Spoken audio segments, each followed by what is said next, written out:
Praise the lord. దేవునికి స్తోత్రం కలుగునుగా. హల్లెలూయా. Praise the lord. హల్లెలూయా. ఓకే, గడిచిన వారం ఒక అంశం గురించి మనం మాట్లాడుకున్నాం. ధనము, దేవుడు అనే పదాలను కలిగినటువంటి ఆ సబ్జెక్టు, దానికి మనం పెట్టుకున్నటువంటి టైటిల్ మీకు గుర్తుందా? విస్తారమైన ధనము కలిగి ఉండుట కన్నా దేవుని పట్ల భయభక్తులు కలిగి ఉండుట మేలు. It's better to have the fear of God than having the riches on this world or in this world. ఈ లోకములో ఉన్న ధననిధులన్నీ కలిగి ఉండుట కన్నా, ఆ సంతోషం కన్నా యెహోవా ఎడల భయభక్తులు కలిగి ఉండుట ఎంతైనా మంచిది. యెహోవా యందు భయభక్తులు కలిగి లేకుండా ధన ఘనతలు మనం కలిగి ఉన్నా అవి ఆవిరి వలె కళ్ళ ముందు నుంచి పోతాయి. అవి నిలుపుకునే జ్ఞానం మనకు ఉండదు. వాటిని ఎలాగోని వెచ్చించాలో ఆ జ్ఞానం కూడా మనకు తెలియదు. అనవసరమైన వాటికి, తుచ్చమైన వాటికి, దేవునికి ఏమాత్రం కూడా మహిమ తీసుకురాలేని వాటికి, మనుషులను ఘనపరిచే వాటికి, మనుషులను ఆకర్షింప చేసుకోవటానికి, మన మనుషులను ఆకర్షించుకునేలాగున మన కొరకు కూడా వాటిని వెచ్చిస్తూ ఉంటాం. దేవుడు సామర్థ్యంతో ఇచ్చినటువంటి ధననిధులు దేవుని మహిమ కొరకు వాక్యానుసారంగా ఖర్చు పెట్టుట కొరకు దేవుడు ఇస్తాడు. దేవునికి స్తోత్రం. So having the fear of God is better than having the prosperity in the world. At the same time God will prosper his children according to his promise. ఆయన వాగ్దానం ప్రకారము దేవుడు తప్పక తన పిల్లలను సమృద్ధితో నింపుతాడు. సింహపు పిల్లలైనా ఆకలి కలిగి ఉంటాయేమో, కానీ యెహోవా యందు భయభక్తులు కలిగిన వారికి దేనికంటే మీరు ఏమంటే పెట్టుకోండి, అందులో దేనికి కొదువ ఉండదు. ఆత్మీయ అభివృద్ధి కొదువ ఉండదు, భౌతిక సంబంధమైన నిధులకు కొదువ ఉండదు, మనసుకు సంబంధించినటువంటి కొదువ ఉండదు, లేదా లోక ఘనత సన్మానాలకు కూడా కొదువ ఉండదు. దేనికి లోటు రానివ్వడు. Because we fear God. మనము దేవుని పట్ల భయభక్తులు కలిగి ఉంటున్నాం. భయభక్తులు కలిగి ఉండటం అంటే గడగడ అనటం కాదు, కళ్ళు మూసుకోవటం కాదు, తల వంచడం కాదు, మోకాళ్ళు వేసి టైం చూసుకుంటూ గంట సేపు మోకాళ్ళు వేసాను నేను అమ్మయ్య అని కాదట. దేవుని పట్ల భయం కలిగి ఉండుట అనగా ఆయన మాటకు లోబడుట, ఆయన చెప్పినట్లు చెయ్యుట, ఆయన చెప్పినట్లు చేయుట యందు ఆనందించుట. సనుక్కుంటూ చేయటం కూడా ఉంటుంది. భయభక్తులు కలిగి ఉండమన్నాడు, అప్పుడు దీవిస్తానన్నాడు. ఏం భయమో, ఏం భక్తో, ఇలాగైపోతున్నాను, అలాగైపోతున్నాను, ఎలా నొప్పి, అలాగ ఆయాసం, ఇలా లోకంలో అవమానాలు, అలా లోకంలో వెలువైపడుతున్నాను. ఈ భక్తి చేయకపోతేనేమో దేవుడు దీవించడు, ఈ భక్తి చేస్తేనేమో లోకం నన్ను అవమానపరుస్తుంది అంటూ సొడుక్కుంటూ కొనుక్కుంటూ నోవే. యెహోవా ధర్మశాస్త్రం లేదా యెహోవా ధర్మం లేదా యెహోవా మాట లేదా యెహోవా ఆదేశమందు ఆనందిస్తూ ఆ మాటలకు మనం లోబడాలి, సనుగు గొనుగులతో కాదు. దేవుడు నడిపించే మార్గంలో ఇశ్రాయేలీయులు నడిచారు. అరణ్యంలో కూడా అద్భుతాలు చూస్తూ, అద్భుతాలను తింటూ, అద్భుతాలను తాగుతూ, అద్భుతాల మీద నడుస్తూ దేవుని వెంబడించిన కాలమంతా కూడా ఎక్కడా కూడా కృతజ్ఞత లేదు. అది లేదు, ఇది లేదు, ఇంత లేదు, అంత లేదు, ఏం దేవుడు, ఏమి నడిపింపో, అనవసరంగా వచ్చాం, అక్కడుంటేనే బాగుండును. నడుస్తున్నారు కానీ సనుగుడు గొనుగుడు, వదిలొచ్చిన పాపపు జీవితం, వదిలొచ్చిన ఆ బానిసత్వ జీవితం. కనుకని వాక్యం చెప్తుంది, ఆ సనుగుడు గొనుగుళ్ళ వాళ్ళను వాగ్దాన దేశంలోకి వెళ్లకుండా ఆపేశాయి. ఆ సనుగుడు గొనుగుడు తరం వెళ్ళలేదట, ఆ తరం అరణ్యంలోనే ఆగిపోయిందట. క్రొత్త తరాన్ని దేవుడు వాగ్దాన దేశంలోనికి యెహోషువ ద్వారా ప్రవేశపెట్టాడు. దేవునికి స్తోత్రం కలుగునుగాక. ఒకవేళ ఈరోజు సనుగుడు గొనుగుడు చేసే ఈ క్రైస్తవ జీవితాలు, అన్యులు ఎలాగునో వారికి ప్రభు ప్రేమ గురించి ఎక్కువ తెలియదు కనుక అనేక అవతారాల్లో ఇది కూడా ఒక అవతారం అని వాళ్ళు నమ్ముతారు కనుక, మీకు ఈశ్వరుడు దేవుడైతే మాకు అని చెప్తారు కనుక అలా వదిలేసాడు. కానీ క్రీస్తుని ఎరిగిన వారు ఈ సనుగుడు గొనుగుడుతో ప్రార్థన చేయటం, సనుగుడు గొనుగుడుతో చర్చికి రావటం, సనుగుడు గొనుగుడుతో ఆరాధన చేయటం, సనుగుడు గొనుగుడుతో కానుకలు ఇవ్వటం, సనుగుడు గొనుగుడుతో వాక్యాలు వినటం, ఇది పద్ధతి కాదు. అంటే మన తరం ఆగిపోతుందా? అలా సనుగుడుగుడు క్రైస్తవ జీవితాన్ని మనం జీవిస్తే ఈ లోకమనే అరణ్యంలో ఆగిపోతామా, ఎత్తబడి సంఘంలో ఉండమా అని కాదు. కానీ ఈ సనుగుడు గొనుగుడుతో ఉండే వారి పక్షంగా ఆ రోజు మోషే విజ్ఞాపన చేయటానికి ఉన్నాడు. కానీ ఆయన విజ్ఞాపన లెవెల్ దేవుడు అంగీకరించే స్థాయిలో లేదు కనుక అటు మోషే వెళ్ళలేకపోయాడు, ప్రజలు కూడా వెళ్ళలేకపోయారు.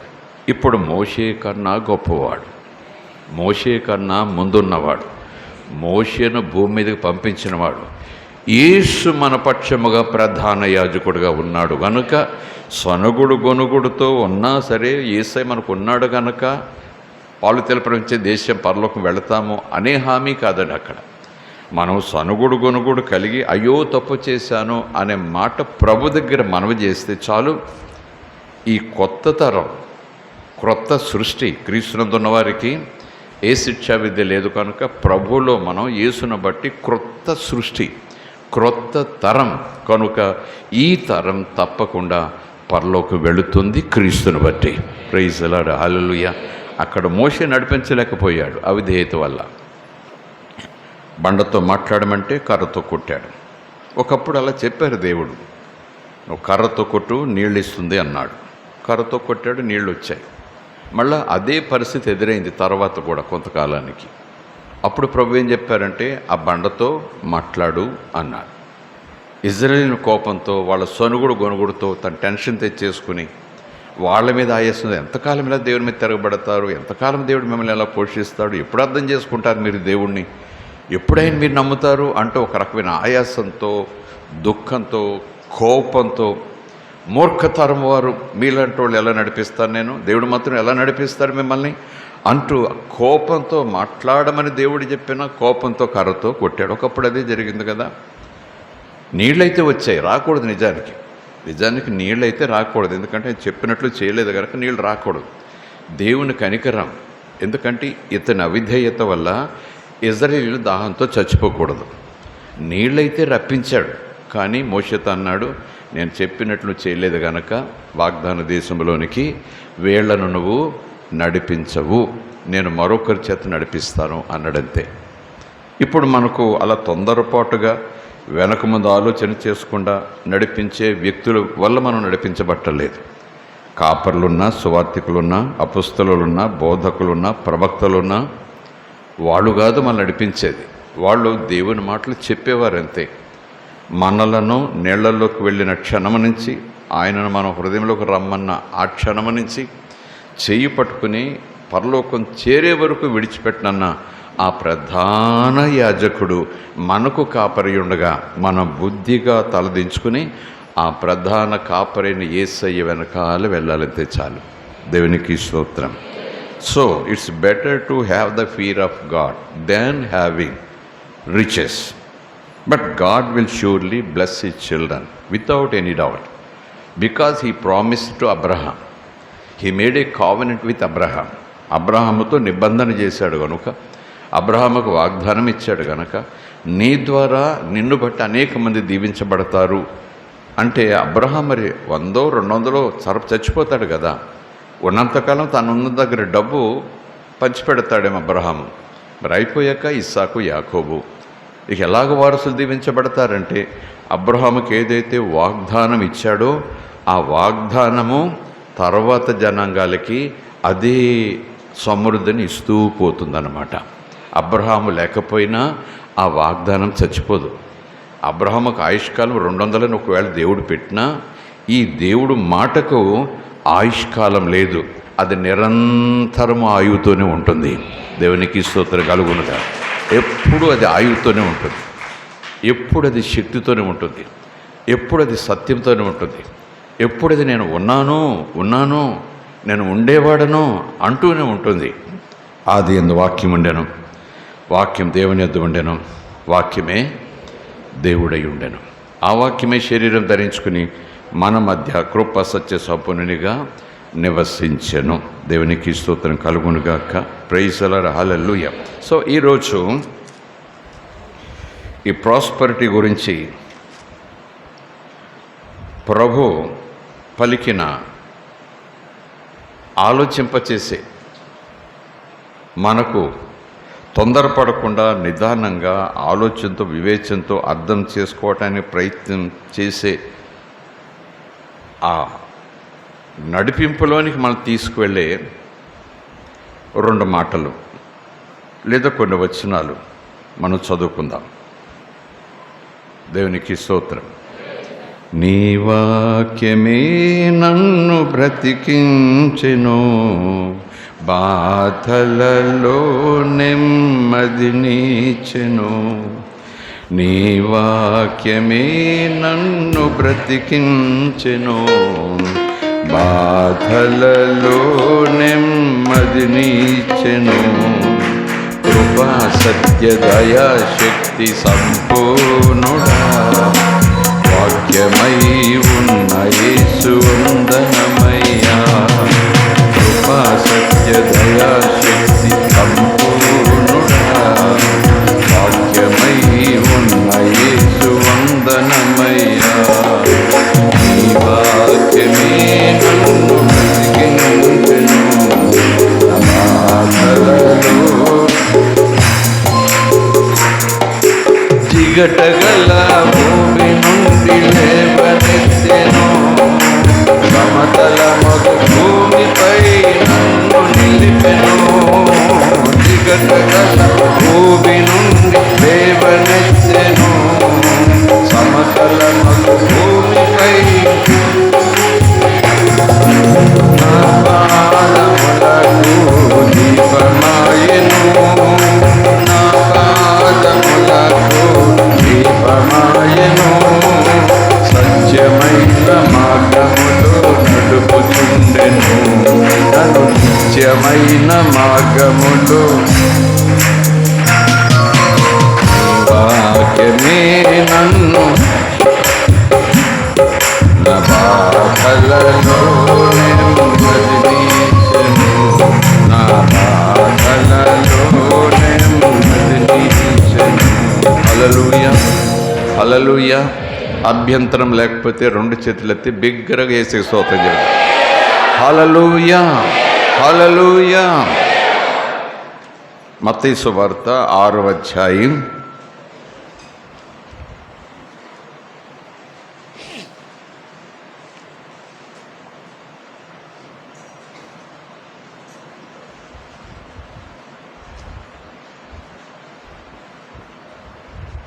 19, 20, 21 వచనం. భూమి మీద మీ కొరకు ధనమును కూర్చుకొనవద్దు, పోగు చేసుకోవద్దు. భూమి మీద మీ కొరకు ధనమును కూర్చుకొనవద్దు. ఇక్కడ చిమ్మెటయు తుప్పును తినివేయును, దొంగలు కన్నము వేసి దొంగిలెదరు. పరలోకమందు మీ కొరకు ధనమును కూర్చుకొనుడి, సమకూర్చుకొనుడి, సంపాదించుకొనుడి. అక్కడ పరలోకంలో చిమ్మెట అయినను తుప్పైనను దాన్ని తినివేయదు. దొంగలు కన్నము వేసి దొంగలించలేరు. నీ ధనము ఎక్కడ ఉండునో అక్కడనే నీ హృదయము ఉండును. దేవునికి స్తోత్రం. నీ ధనము ఎక్కడ ఉండునో అక్కడనే నీ హృదయము ఉండును. ఈరోజు ఈ మాట సందర్భంగా వాక్యములకు వెళ్ళే ముందు, నీ ధనము దేవుడైనప్పుడు, నీ సంపద దేవుడైనప్పుడు, నీ ఐశ్వర్యం దేవుడైనప్పుడు, నీ నిధి, నీ భాగ్యం దేవుడని ఎంచినప్పుడు నీ హృదయము దేవుని మీద ఉంటుంది. ధనము కన్నా గొప్పవాడు, నా భాగ్యము కన్నా గొప్పవాడు, నేను కలిగి ఉన్న బంగారము కన్నా గొప్పవాడు, నేను కలిగి ఉన్న సంపదల కన్నా ఆయన నాకు సంపద. ఈ సంపద ఉన్నా లేకపోయినా పర్వాలేదు, ఆయన నిత్యము నాతో ఉంటాడు. దేవునికి స్తోత్రం. అప్పుడు నా ధనముండే స్థానంలో నేను దేవుని పెట్టుకున్నప్పుడు ఆ దేవుని మీద నా హృదయం ఎప్పుడూ ఆనుకుని ఉంటుంది. అందుకే ఇక్కడ వచ్చినాం, నీ ధనం ఎక్కడ ఉంటుందో అక్కడ నీ హృదయం ఉంటుంది. అంటే దేవుని నడిపింపు, దేవుని ఆశీర్వాదం, దేవుని యొక్క సామర్థ్యంతోనూ సంపాదించుకునే తీరు ఆ లైన్లో నువ్వు ఉండకపోతే నీ మనసంతా కూడా ధనం మీదే ఉంటుంది. ఇది నాకు దేవుడు కృపతో దయచేసిన ధనము, దేవుడు నాకు సామర్థ్యం ఇచ్చాడు గనుక నేను సంపాదించుకోగలిగాను అంటూ ధనము పొందుట వెనుక దేవునికి నీకు ఉన్నటువంటి ఆ సంబంధం, దాని వెనకాల ఉన్న విధేయత, విశ్వాసం, ఆ భయభక్తులను బట్టి ఇది పొందుకోగలిగాను అనే ధ్యాస ఉందనుకోండి, ఇంకా అసలు దాని మీద నా మనసు ఉండదు. నిజానికి ఆ ధనము నాకు విగ్రహంగా మారదు. దేవునికి స్తోత్రం. ఇక్కడ ప్రభువు కొంచెం ఆపోజిట్గా మాట్లాడుతున్నాడు. దీవించేవాడు, ధన సమృద్ధి ఇచ్చేవాడు, పాడి పంటలు ఇచ్చేవాడు, పిండి పిసుకు తొట్టుని దీవించేవాడు, దుక్కుటెద్దలను ఇచ్చి దీవించేవాడు, పొలాన్ని దీవించేవాడు, ఆరోగ్యం ఇచ్చేవాడు, వెండి బంగారు మణులు మాణుక్యాలు ఇచ్చేవాడు, గుడారాలు, నౌకర్లను, బానిసలు కాదు నౌకర్లను, పనికత్తెలను ఇచ్చేవాడు, లెక్క పెట్టుకోలేనంతగా విస్తారమైన ధనముతో నింపేవాడు దేవుడు ఆది కాలంలో. ఇప్పుడు ఆ దేవుని ప్రతినిధిగా, దేవుడిగా ఉండడం భాగ్యమైన తలంచక దాసుని స్వరూపంతో భూమి మీదకి వచ్చినటువంటి యేసయ్య ఈ మాటలు చెప్తున్నారు. దీని వెనకాల అర్థం ఏంటి? మాటకు మాటగా అక్షరార్థంగా అలాగే చదువుకుపోతే అసలు డబ్బు మీరు కలిగి ఉండటానికి వీలు లేదు, డబ్బును పోగేసుకోవడానికి వీలు లేదు, డబ్బును పోగేసుకోవాలి, నేను డబ్బు కలిగి ఉండాలి అని అనుకోవటం తప్పు. ఇక్కడ అది కుదరదు, ఇక్కడ అది కుదిరితే మీకు పైనేమి ఉండదు అన్నట్టుగానే భావం వచ్చేస్తూ ఉంది. కానీ మనం చదువుకున్న మాట మర్చిపోలేదు కదా. దేవునిని కలిగి, దేవుని పట్ల భయభక్తులు కలిగి, ఆయన మాటలైన ఆసక్తి కలిగి, ఆయన మార్గంలో నడుచుటకు ఇష్టపడి యేసును బట్టి మనం ముందుకు సాగుచుండగా ఆ పిదప మన యందు ఆనందిస్తూ మన సంతోషమే తన సంతోషమని భావిస్తూ మనకు ఆయన ఇచ్చేటటువంటి సంపదల వల్ల మనకు ఏ అపాయము లేదు. ఎందుకంటే మన మనసు యేసయ్య మీద ఆనుకుంది, మన హృదయం దేవుని మీద ఆనుకుంది, మనం నడిపింపంతా కూడా ఆయన మాట, ఆయన ఆదేశాల మీద. దేవుని మనకి స్తోత్రం కలుగునుగాక. అంటే దేవునిని వదిలిపెట్టి, దేవునిని వదిలిపెట్టకుండా ధనము కొరకే నాకు దేవుడు, భాగ్యం కొరకే నాకు దేవుడు, పాడి కొరకే నాకు దేవుడు, దేవుడు నేను ఎందుకు నమ్ముకున్నానంటే, దేవుడి మీద ఎందుకు అనుకున్నానంటే, దేవుని మీద ఎందుకు సాగిలి పెడుతున్నానంటే, నాకు వెండి కావాలి, నాకు బంగారం కావాలి, నాకు మేడమిద్దులు కావాలి, ఇచ్చేవాడట, ఎంతో ఇచ్చేవాడట, అడిగిన దానికన్నా ఊహించిన దానికన్నా ఎన్నెన్నో ఇచ్చేవాడట అనే ఉద్దేశంతో ఈ దేవుని దగ్గరికి వస్తే ఎందుకు పనికిరాదు ఇదన్నా. ఆ ఉద్దేశం కాదు. మొదట రక్షణ, పాప క్షమాపణ, దేవుని మహిమలో చోటు, ఆయన కృపను కాలదనకుండా ఆ కృప నాకు కావాలయ్యా అంటూ దేవునితో ఆ బంధుత్వం యేసుక్రీస్తు ద్వారా ఎప్పుడైతే పొందుకుంటామో, ఎప్పుడైతే ఆత్మీయంగా ఒక అడుగు వేస్తామో, ఆ స్థితిని బట్టి దేవుడు మనకిచ్చే సామర్థ్యం ద్వారా మనం సంపాదించుకునే ధనము 100 రెట్లు, 100 రెట్లు. దేవునికి స్తోత్రం. ఆశ్చర్యపోతారు. ఆ మాట కూడా యేసుప్రభు చెప్పారు. అదేంటది? యేసుప్రభు ఇక్కడేమో ధనం గురించి కొంచెం నెగిటివ్గా మాట్లాడారు, అక్కడేమో యేసుప్రభు 100 రెట్లు పొందుకుంటావు, 100 రెట్లు నీకు డబ్బు, లోగిళ్ళు అంటున్నాడు. ఏంటి? ఆత్మీయంగా చూడాలన్నా, లేదా భౌతికంగా పదార్థ సంబంధంగా చూడాలన్నా రెండు మరి ఆపోజిట్గా ఒకదానితో ఒకటి పోటీ పడుతున్నాయి కదా, ఒకదానితో ఒకటి ఢీ కొట్టున్నాయి కదా. ఇక్కడ దేవుని మాట ఒకలాగా వస్తే, ఇంకో దేవుని మాట ఎలాగొస్తే, దేవుడు 2 రకాలుగా ఎలా మాట్లాడతారు, దేవుడు 2 రకాలుగా ఎలాగా తలంపులు ఇస్తారు, దేవుడు 2 రకాలుగా ఎందుకు నడిపిస్తాడు? నేనే మార్గం, నేను ఎన్నో మార్గాలు అనలేదు, నేనే మార్గం. దేవునికి స్తోత్రం కలుగునుగాక. కనుక ఈ మాటలు వెనుకున్న తాత్పర్యం ఏంటి? ఈ మాటల ద్వారా ప్రభు ఏం చెప్పటానికి, ఏ జాగ్రత్త చెప్పటానికి, ఏ దృక్పథంతో మనం భూమి మీద బ్రతకాలని ఆ సూచన ఇవ్వటానికి ప్రభు ప్రయత్నం చేస్తున్నాడు. పరిశుద్ధాత్మ సహాయంతో మనం అవగాహన చేసుకోవాలి. దాదాపు అలాంటి మాటే, దాదాపు అలాంటి ఆలోచన మనలో కలగజేసే మాటే మత్తయి సువార్త. ఇంతకుముందు చదువుకున్నది 6వ అధ్యాయము 19, 20, 21 చదువుకున్నాం. ఇప్పుడు మత్తయి సువార్త 19వ అధ్యాయం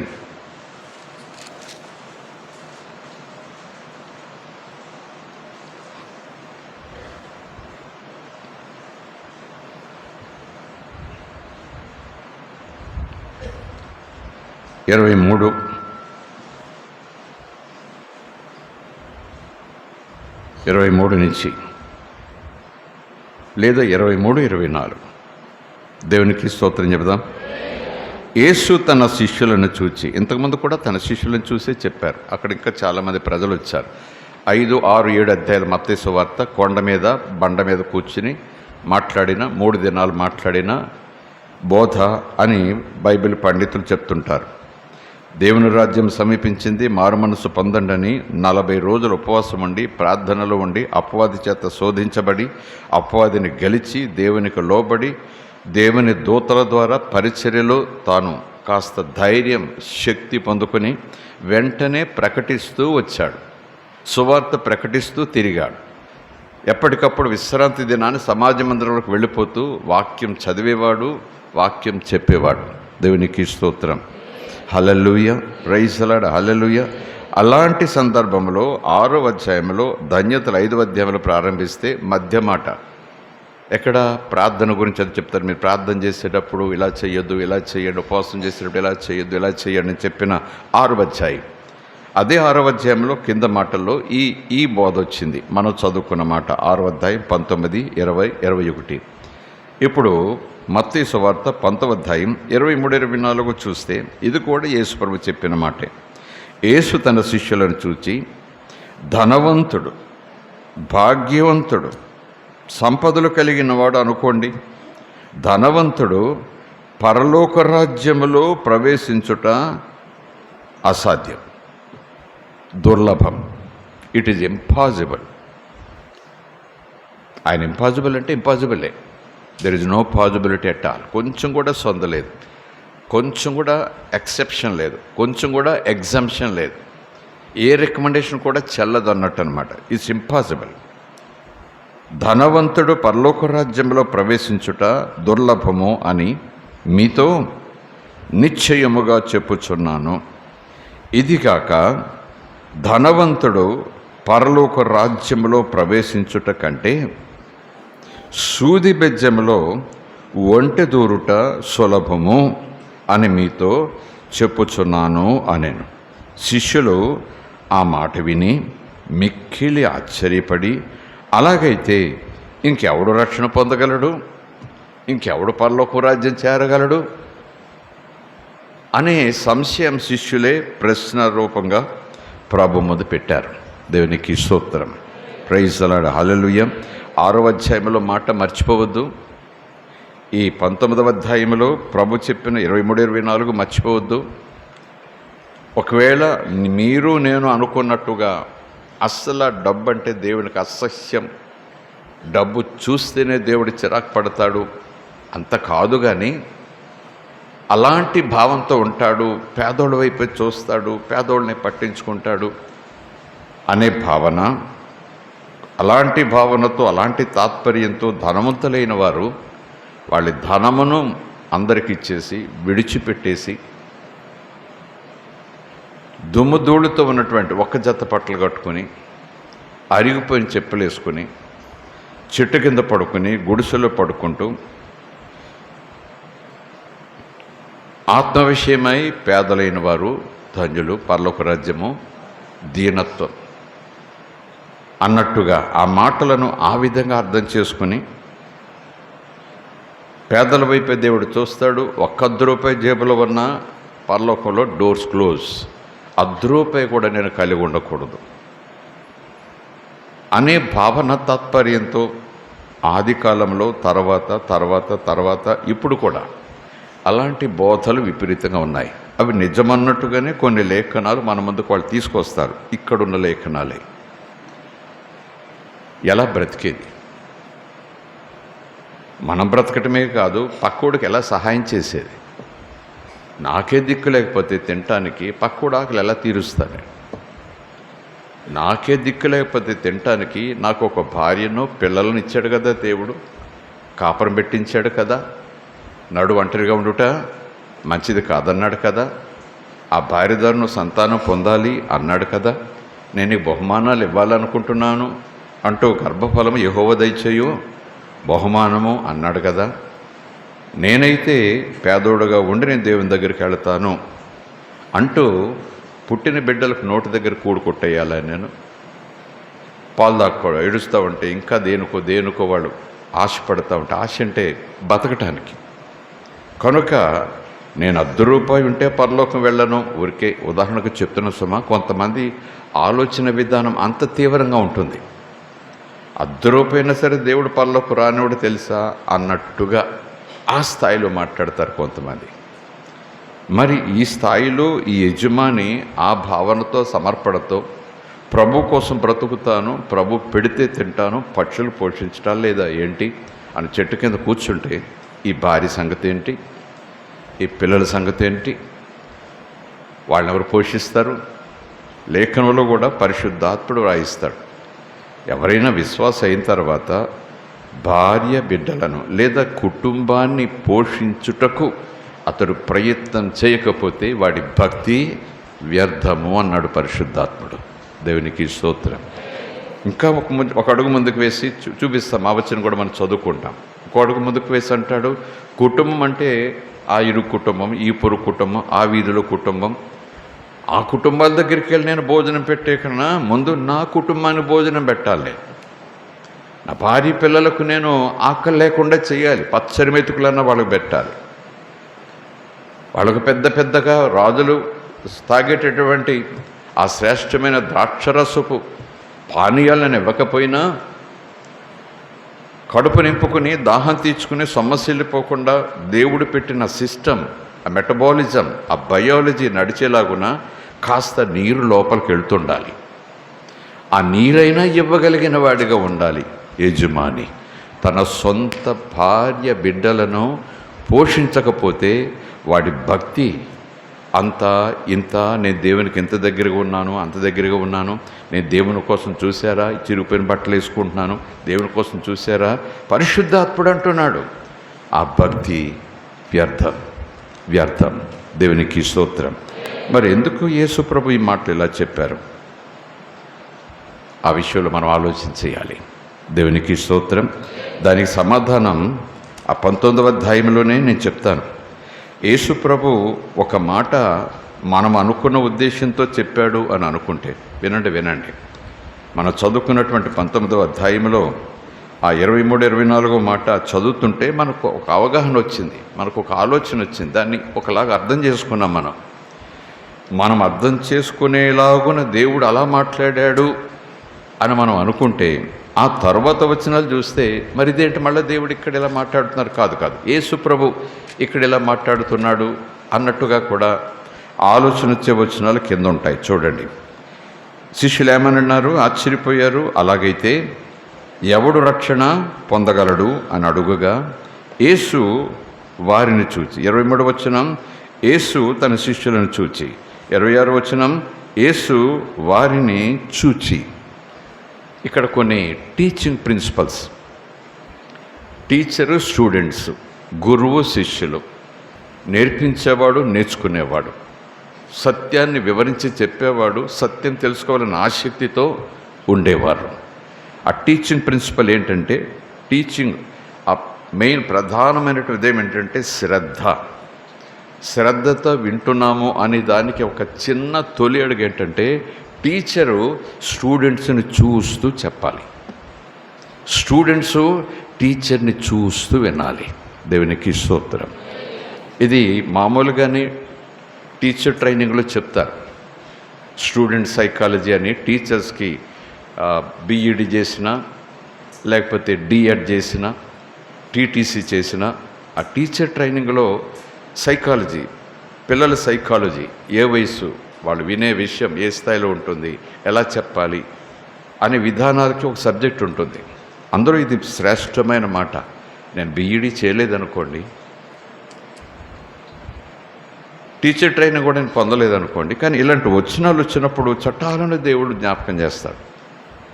యేసు వైపు వారు చూచి అడిగారు అని వచ్చిందనుకోండి, ఇక్కడ చూసి యేసు వారిని చూచాడు. 23వ వచనం, యేసు వారిని చూచాడు, ఏదో చెప్పాడు, వాళ్ళ సందేహం వచ్చింది, వాళ్ళు ప్రశ్న వేశారు, మళ్ళీ యేసు వారి వైపు చూశాడు. స్తోత్రం కలుగునుగాక. అందుకే సంఘం శ్రద్ధతో వాక్యం వినాలి. ఈ ప్రిన్సిపల్ ప్రకారమే యేసు ఆకాశం వైపు చూస్తూ ప్రసంగం చేయలేదు. ఆ కొండలో కూర్చునేవాడు, బండల మీద కూర్చునేవాడు. చాలామంది వచ్చేవారు. పక్షులు ఉంటాయి, పెట్టెలు ఉంటాయి, అటు ఇటు జంతువులు వెళుతుంటాయి, శబ్దాలు వస్తుంటాయి. అలా చూస్తూ వ్యాహాళంగా చూస్తూ ఆయన ఏం బోధ చేయలేదు అని మనం నమ్మాలి. దేవునికి స్తోత్రం. ఎందుకంటే వాళ్ళు వస్తుండగా బండలు చూస్తూ కూర్చోలేదు, ఆకాశంలో మేఘాలు చూస్తూ కూర్చోలేదు, నా తండ్రి ఎంత చక్కటి సృష్టి చేశాడు అనుకుంటూ అవేమి కూడా ఆనందించటం లేదు. వాళ్ళు వస్తుండగా చూచి కాపరి లేని గొర్రెల వలె ఉన్నారు అని గుండె బరువెక్కిపోయిందంట ఆయనకి. దేవునికి స్తోత్రం. హల్లెలూయా. చూచుట అనేది చాలా ఇంపార్టెంట్. కంటి చూపు అనేటటువంటిది చాలా ఇంపార్టెంట్. కనుక ఇటు విద్యార్థి వినేవాడు, నేర్చుకునేవాడు, శ్రద్ధతో వింటున్నాడు అని దానికి ఒక చిన్న సూచన, చిన్న రుజువు ఏంటంటే చెప్పేవాడి వైపే చూపు ఉంటుంది, చెప్పేవాడు కూడా వినేవాడి వైపే చూపు ఉంటుంది. There is a connection. దేవుని నామానికి స్తోత్రం. Praise the lord. హల్లెలూయా. అంటే చూస్తేనంత కనెక్షన్ వస్తుందా? చూస్తేనే ఏదో అవుతుందా? చూస్తేనే ఇది నిజమంటారా? ఏంటో మీరు శ్రద్ధగా వినటానికి, మిమ్మల్ని చూడటానికి, మేము పడుకోకుండా, మేము కిటికీలో చూడకుండా, మేము పిల్లల వైపు చూడకుండా, మేము అటు ఇటు మాట్లాడుకోకుండా అని మీరు అనుకోవచ్చు. చాలా సందర్భాల్లో దైవజనులు వాక్యం చెప్పేటప్పుడు ఇటు చూడండి అంటుంటారు. ఎక్కడ చూస్తున్నారు?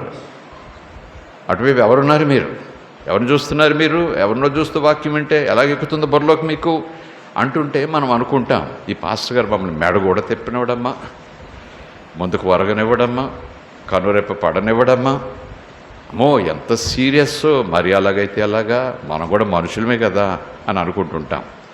అంత కఠినులను కాదు. ఒక సూత్రం అది. వినేవాడు శ్రద్ధతో వినాలంటే చెప్పేవాని వైపు లేదా వానిలో నుంచి వచ్చే దేవుని మాట వైపు, ఆ మాటలో ఉన్న దైవాత్మ స్వరూపం యందు చూపు పెట్టాలి. ఆ సత్యం వైపు చూపు పెట్టాలి. చూస్తేనేదో అయిపోతుందా, మీరంతా ఏదో మాట్లాడుతున్నారు కానీ అనుకుంటే యేసు ప్రభు చెప్పారు ఒక మాట, మనుష్య కుమారుడు పైకెత్తబడవలెను. మోషే తన కాలంలో దేవుని ఉగ్రతను బట్టి దేవుని మీద వాళ్ళు ఇజ్రాయెల్ తిరుగుబాటు చేశారు కనుక, దేవుని మీద శనిగారు కనుక, గొణిగారు కనుక, దాదాపు కాళెత్తినంత పనిచేశారు కనుక దేవుడు తాపకరమైన సర్పములను వాళ్ళ మధ్యకు పంపించాడని వాక్యంలో ఉంది. ఆ సర్పములు కాటేస్తూ ఉంటే వెంటనే చచ్చిపోవటం కాదు, నిలువెల్లా విషం వెళ్ళి బాధ విలవిల్లాడించేసి ఆ బాధ తట్టుకోలేక చనిపోయేవారు. విషం వల్ల కాకపోయినా బాధ తట్టుకోలేక. తాపకారం, మరణం కాదు, తాపకారం ద్వారా మరణం.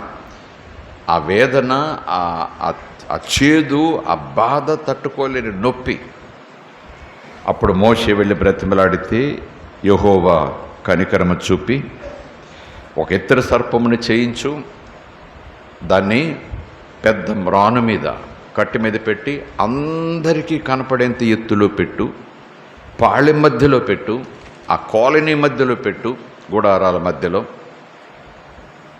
ఎవరైనా సరే దూరం నుంచి కూడా చూడగలగాలి దాన్ని, దూరం నుంచి కూడా వాళ్ళకి అది కనపడాలి. ఆ పైన ఇత్తడి సర్పం ఉండాలి. ఎవరైతే పాము కాటుకు లోనయ్యారో, అంటే ఎవరైతే సణిగి గొణిగి చావు తెచ్చుకుని అయ్యో నేను బ్రతకాలి, నేను తప్పు చేశాను, అయ్యో నాకు బ్రతకాలని ఉంది, ఇక మళ్ళా నేను సనగను, అయ్యో నేను చాలా తొందరపడ్డాను అనే పశ్చాత్తాపంతో ఆ విషపు వేదన నుంచి బయటకు రావాలని ఎవరికైనా ఆశ ఉంటే చెప్పు, ఆ సర్పం వైపు చూడమని. Praise the Lord. ఆ సర్పం వైపు చూడాలి, ఆ ఇత్తడి పాము ఆ విగ్రహం వైపు చూడాలి. అనుకోండి కాసేపు. మోషే అలాగా చేశాడు, అదే ప్రకటించాడు. మీ సనుగుడు గొనుగుడు ఆపి పశ్చాత్తాపంతో దేవుని వైపు తిరుగుతాము అనే మనసు పూర్తిగా మీకు వస్తే ఆ సర్పం వైపు, మీ ఇంటి పక్కన ఉండాల్సిన పని లేదు, మీ ఇంట్లో ఉండాల్సిన పని లేదు, మీ ఇంటి ముందు ఉండాల్సిన పని లేదు. మీరు అక్కడికి ఈశ్వరమంటూ దొర్లుకుంటూ వేదన పడుతూ కొట్టుకుంటూ గిలగిల్లాడుతూ అయ్యో అమ్మో అని కేకలేసుకుంటూ రావాల్సిన పని లేదు. మీరు ఎక్కడున్నారో అక్కడి నుంచే ఆ కనపడే సర్పం వైపు మీరు చూస్తే, ఏది మారు మనసు కలిగి చూస్తే మీలో విషయం పోతుంది, మీరు బ్రతుకుతారు. ఈ యాతన తప్పిపోతుంది. ఇలాగ దేవుడు చెప్పమన్నాడు అని మోషే చెప్తే ఆ బాధపడేవారు, నమ్మిన వారు ఏం చేశారు చెప్పండి?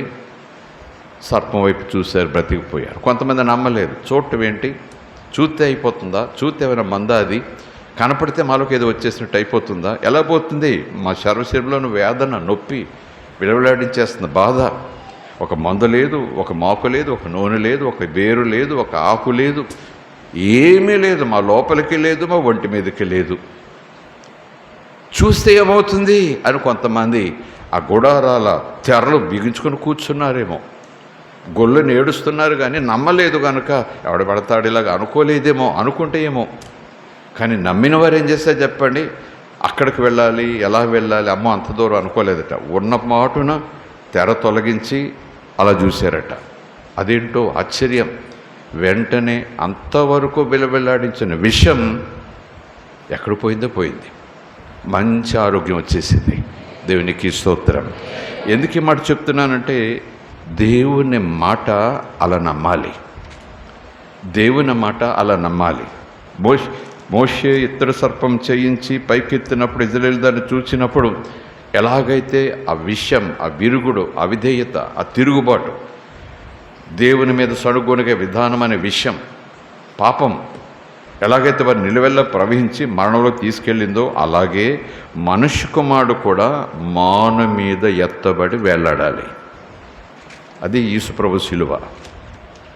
మనుష్య కుమారుడు ఎత్తబడినప్పుడు మోషే ఎత్తినట్టుగానే ఆ మనుష్య కుమారుని చూసినప్పుడు, దేనికోసం చూడ మనుష్య కుమారుని ఎంత ఎత్తులో పెట్టాడు, ఎంత ఎత్తులో వేలాడదీశారు, ఎలా వేలాడదీశారు, అది కాదట. ఆయన ఎందుకు ఎత్తబడ్డాడు, ఎవరి కోసం ఎత్తబడ్డాడు, ఏమి ఇవ్వటానికి ఎత్తబడ్డాడు అనే సత్యం ఎరిగి చూస్తే చూచిన వారికి రక్షణ, చూచిన వారికి పాప క్షమాపణ, చూచిన వారికి పరలోకం, చూచిన వారు అందరూ పరిశుద్ధులైపోతారు. దేవుని మనకి స్తోత్రం. అక్కడ విషం పోయింది, ఇక్కడ పాపం పోయింది. చూస్తే చాలు. ఇప్పుడు సబ్జెక్ట్ ఏం చెప్తున్నాం మనం మాట్లాడి చెప్పండి. చూస్తే, చూస్తూ వింటే ఇందులో ఏంటి స్పెషల్? అంతగా ఎందుకు చూడాలి, అంతగా ఎందుకు పట్టించుకోవాలంటే, మీరు లోకరీతిగా మొక్కలు చూసి, బజార్లో షాపులు చూసి ఎక్కడ, అవి కాదు నేను మాట్లాడేది. దేవుని సన్నిధి, దేవుని వాక్యం. అక్కడ వాక్యం పరిశుద్ధాత్మ ద్వారా వెదజల్లబడతా ఉంది. ఆ వాక్యం నా మేలు కొరకు, నాలో ఉన్న విషము లాంటి ఆ సమస్యలు తీసుకొచ్చే విధానం పోవుట కొరకు నేను చూచి నమ్మాలి. దేవునికి స్తోత్రం. హల్లెలూయా. సో అక్కడ వచ్చింది కనుక నేను ఆ మాట మీకు ధైర్యంగా ఒక పాఠంగా చెప్పటానికి ప్రయత్నం చేస్తున్నాను.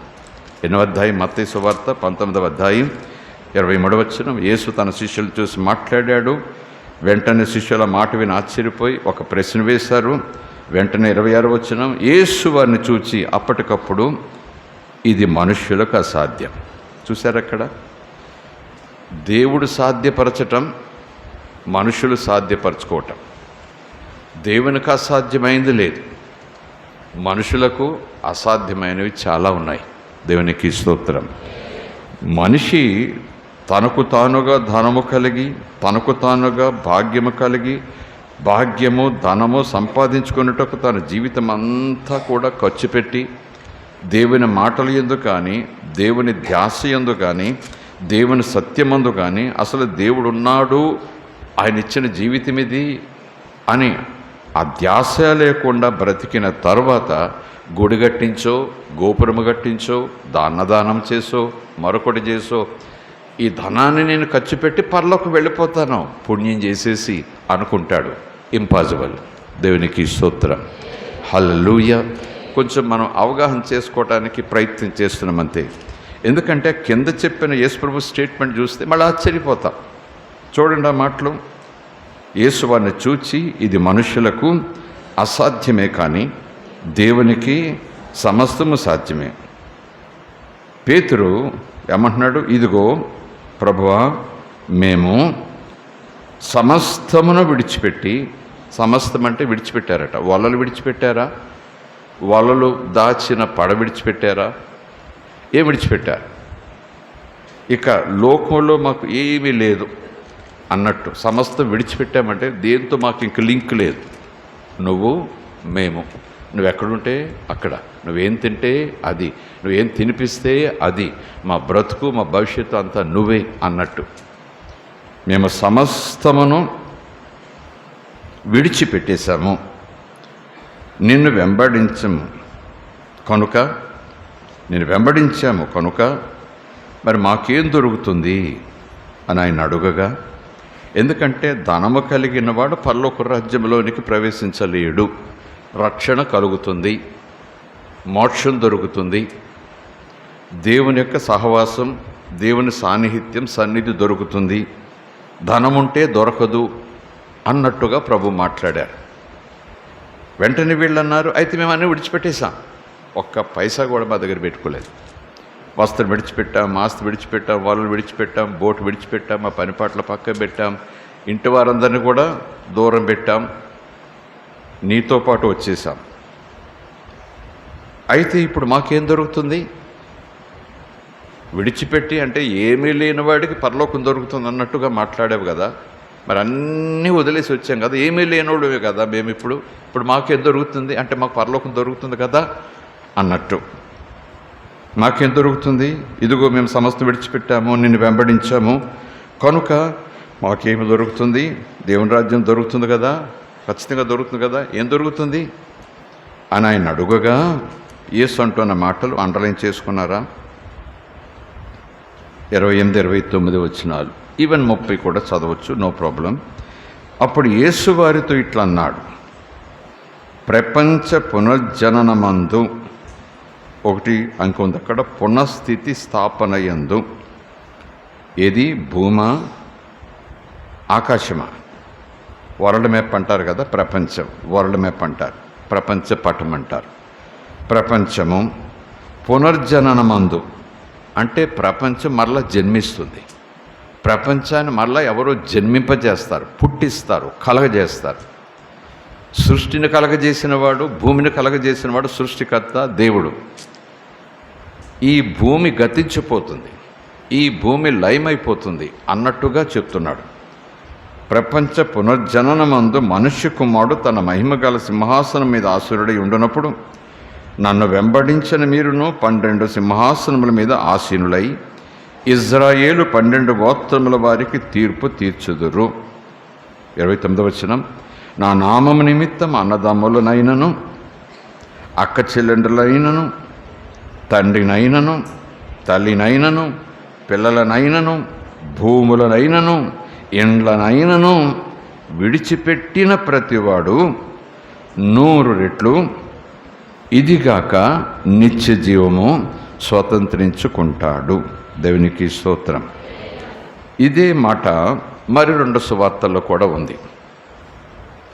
ఆ మాటల్లో ఏమనుంటుందంటే, వారు ఈ భూమి మీద ఉండగా అన్నట్టు కూడా వ్రాయబడి ఉంటుంది. ఎనీవే ఇక్కడ చూడండి, నా నామము నిమిత్తము అన్నదమ్ములనైనను, అక్క చెల్లెండనైనను, తండ్రినైనను, తల్లినైనను, పిల్లలనైనను, భూములనైనను, ఇండ్లనైనను విడిచిపెట్టిన ప్రతివాడు 100 రెట్లు పొందుకుంటాడు భూమి మీద.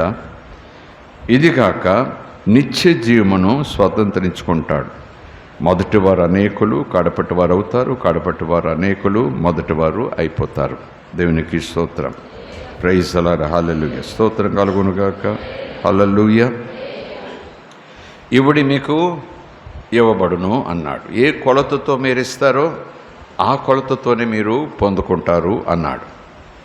మరొక చోట, ఎప్పుడైతే మీరు మంచి విత్తనము మంచి నేలలో నాటబడినటువంటి స్థితిలో మీలోకి వాక్యం వస్తుందో అప్పుడు ఆ వ్యక్తి 2 రకాల ఫలములు, ఒకటి భూ సంబంధంగా, రెండవది ఆత్మ సంబంధంగా. ఆత్మ సంబంధంగా ఆశీర్వాదాలు అనుకుంటే భూమి మీద బ్రతకటానికి ధనం కావాలి కదా. ధనం మనం తినం, ధనాన్ని మనం తాగాం, ధనాన్ని మనం గొడుగా చేసుకోం. ధనంతో ఆహారాన్ని కొనుక్కుంటాం, ధనంతో నీటిని కొనుక్కుంటాం, లేదా ధనంతో మన శరీరానికి విశ్రాంతినిచ్చేటటువంటి నీడ, లేకపోతే ఒక వాకిలి, ఒక గూడు సంపాదించుకుంటాం. అది వేసుకోవటానికి కావాల్సిన మెటీరియల్ సంపాదించుకుంటాం. దాని కొరకు ధనం కావాలి. దేవునికి స్తోత్రం కలుగునుగాక. Praise the lord. హల్లెలూయా. కనుక ఈ భూమి మీద ప్రభువు అలాగున మనకు ఇచ్చేటటువంటి ప్రయత్నం, ఇవ్వడి మీకు ఇవ్వబడుతుంది అన్నాడు. మీరు ఏ కొలతతో ఇస్తారో ఆ కొలతతోటి మీకు ఇవ్వబడుతుంది అంటూనే మరొక చోట అంటాడు, మంచి నేలలో పడిన విత్తనం ఎలా ఫలిస్తుందట?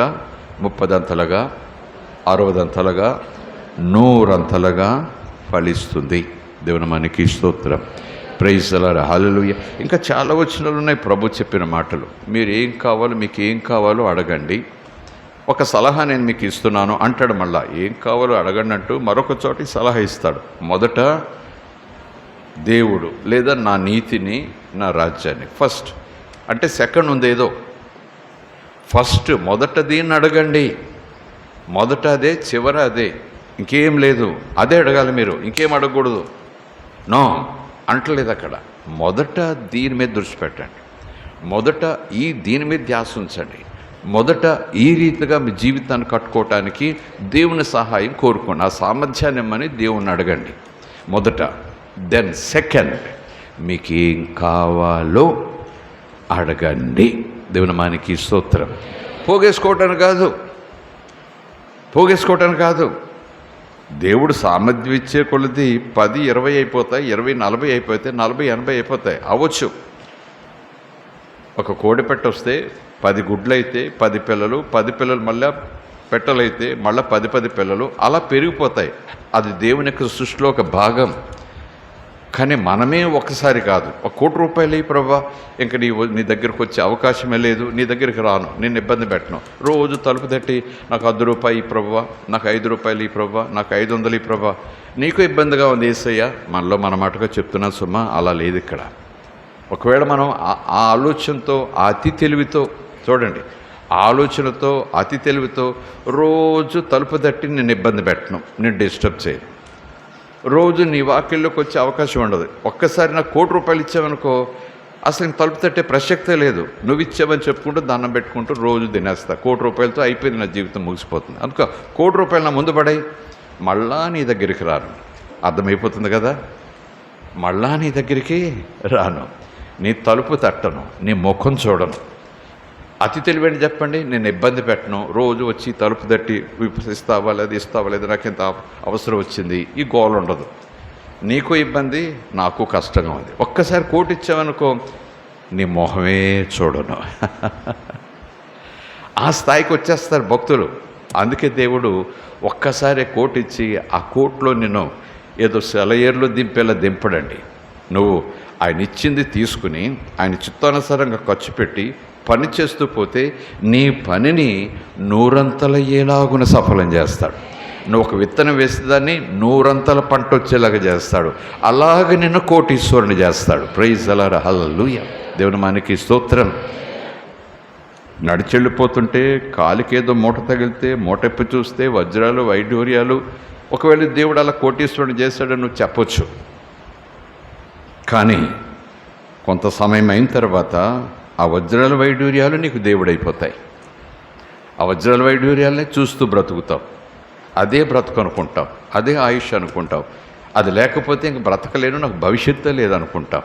కనుక దేవుడు ఏమంటాడు చెప్పండి? నేను దేవుడినని నీకు ఎప్పుడు తెలియాలి. ఇంకా చెప్పాలంటే స్వార్థం కాదు, మన్నా ప్రతిరోజు ఏరుకోవాలట, ప్రతిరోజు ప్రయాసపడాలట, ప్రతిరోజు మనిషి బయటకు రావాలట, తన ఇంటి వారి కొరకు ఏదో చెయ్యాలట. దేవుని మనకి స్తోత్రం. Praise the lord. హల్లెలూయా. ఎంచేతంటే ఆ సూర్యుని వెలుగు చూడాలి, ఆ సూర్యుని వెలుగు నా మీద పడాలి. సూర్యుని వెలుగులోకి నేను రావాలి, ఆ సూర్యుని వెలుగు నా మీద పడాలి. అర్థం చేసుకోండి. ఆ నీతి సూర్యుడిని వెలుగు నా మీద పడాలి, ఆ వెలుగులోకి నేను రావాలంటే మన్నా కోసం రావాలి, అంటే దేవుని మాట కోసం రావాలి. మీ పితరులందరూ కూడా దేవుడు పంపిన దేవదూతల ఆహారం ఆ మన్నా తిని కూడా చనిపోయారు. నన్ను తిన్నవాడికి అసలు చావే లేదు. దేవుని మనకి స్తోత్రం. హల్లెలూయా. దేవదూతలు తినే ఆహారం అని అక్కడ పైనుంచి వచ్చింది కనుక అలా పెట్టారు లేఖనాలు. నిజమే, నమ్ముదాం. ఇప్పుడు దేవదూతలకు దేవుడు అనుగ్రహించిన ఆహారం అది, దేవదూతలకు దేవుడిచ్చిన ఆహారం అలాగ అనుకుంటే దేవదూతలకు ఆకలి ఉంటుంది, అవన్నీ పక్క పెట్టండి. దేవదూతల ఆహారం అన్నాడు కనుక ఒక లైన్ అలా ఆలోచించేద్దాం. ఇప్పుడు ఈ ఆహారం ఎవరు?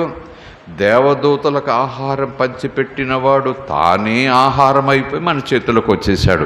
ఎంత ధన్యతో! ప్రైజ్ ది లార్డ్, హల్లెలూయా, దేవునికి స్తోత్రం. అందుకే గ్యారంటీ, నన్ను తిన్నవాడు, నన్ను త్రాగినవాడు, లేదా రక్తం, ఇది ద్రాక్షరసం అంటే వాక్యం విని దాని లోపలికి స్వీకరించినవాడు, అలా దప్పిక తీర్చుకున్నవాడు, అలాగ ఆకలి తీర్చుకున్నవాడు, వాడు నేను కలిసి ఉంటాం. సత్యము నేను కలిసి ఉంటాం, వాడు నేను కలిసి ఉంటాం. వాడికి ఏం కాదు. మరణం వచ్చి పడినా సరే ఆ మరణంలో నుంచి నేను జీవంతో లేపుతాను అన్నాడు ప్రభు. దేవునికి స్తోత్రం కలుగునుగాక. Praise the lord, hallelujah. So ఈ మాటలను బట్టి చూస్తూ ఉంటే దేవుడు మీకు ప్రాధాన్యం కావాలని ప్రభు చెప్తున్నారు, అంతే. ఇక్కడ సమకూర్చుకుంటే అవి చెదలు తినేస్తాయి, దొంగలిస్తారు, వీటి వెనకాల పరిగెత్తకండి, ఇవి కావాలని కోరుకోకండి అని అంటున్నట్టుగానే ఉంది. అంటే మనసు దాని మీద పెట్టుకోకండి, దానివల్లే మీ బ్రతుకు అనుకోకండి, అది లేకపోతే బ్రతకలేము అనే తాత్పర్యంలోకి వచ్చేయకండి. అప్పుడు మీ హృదయము, మీ పరుగులు, మీ ఉరుకులు, మీ దృష్టి, మీ కళ, మీ నిద్ర, మీ మెలకువ అంత డబ్బు డబ్బు డబ్బు డబ్బు ఎలాగా, డబ్బు ఎలాగా. కానీ అది దయచేసేవాడి మీద మీకు దృష్టి ఉండాలి, అది ఇచ్చేవాడి మీద మీ దృష్టి ఉండాలి, ఆ ఇచ్చేవాడి సన్నిధిలో మీరు ఉండాలి, ఆయన సన్నిధి మీ మీద ఎప్పుడు వస్తుండాలి. దేవుని నామానికి స్తోత్రం కలుగునుగాక. అలాగున మీరు ఆయన ఇవ్వగా సమకూర్చుకొని ఆయన చిత్తానుసారంగా మీరు దానిని మళ్ళా వెదజల్లాలి. దేవునికి స్తోత్రం. ప్రైజ్ ది లార్డ్, హల్లెలూయా. పంట వచ్చిందండి, ధాన్యపు కొట్లో పెట్టానండి, పంట వచ్చింది నాకు, ధాన్యపు కొట్లో పెట్టాను, పెట్టిన తర్వాత బజార్లో అమ్మేస్తాను, లేదా కొట్లో ఉంచుకున్నాను అనుకోండి, పుచ్చిపోతాయి. తరుగు వస్తుందా లేదా? సంవత్సరానికి ఎంత తరుగు, 2 సంవత్సరాలు ఎంత తరుగు, అమ్మలేదు, దాచేశానంటే అర్థం ఏంటి చెప్పండి? బయట అమ్మలేదంటే డబ్బు నాకు వద్దనుకొని చెప్పి ఆ కొట్లోనే ఉంచేసాను అనుకోండి, పేదలు కూలి తెచ్చుకుంటున్నారు, పేదవాళ్ళు కూలి తెచ్చుకుంటున్నారు, కష్టపడి ₹1 పావలా కూలి. ఆ కూలితో 1 కేజీ బియ్యం తెచ్చుకోవాలి. బియ్యం తెచ్చుకోవాలంటే ధాన్యం బజార్లో ఉండాలి, బజార్లో ఉండాలంటే పండించిన రైతు కొట్టలో ఉంచుకోకుండా ధాన్యాన్ని బజారుకు పంపించాలి. అప్పుడు కూలివాడు ₹1 ఆ బియ్యం కొనుక్కొని 3 పూటలు పిల్లలకు భోజనం పెట్టి తాను తింటాడు. ఎప్పుడైతే రైతు ఆ ధాన్యాన్ని బిగబట్టేస్తాడో, కొట్లలో దాచేస్తాడో, రేటు పెరిగిన తర్వాత ₹100 నేను ₹60 అమ్మొచ్చు, అది నేను అంటున్నాను, అది నిన్ను నాశనం చేస్తుంది, అది నిన్ను పేదరికంలోకి తీసుకెళ్ళిపోతుంది. వ్యాపారపు విధానం అయితే అయి ఉండొచ్చు, కానీ అది లోక సంబంధమైన వ్యాపారపు విధానం. సామెతల గ్రంథం చెప్తుంది, ప్రసంగి చెప్తాడు, దేవుడు కూడా చెప్పేస్తాడు భక్తుల చేత, రైతు తనకు దేవుడిచ్చిన ధాన్యాన్ని బిగబట్టకూడదు, బజారుకు పంపించాలి.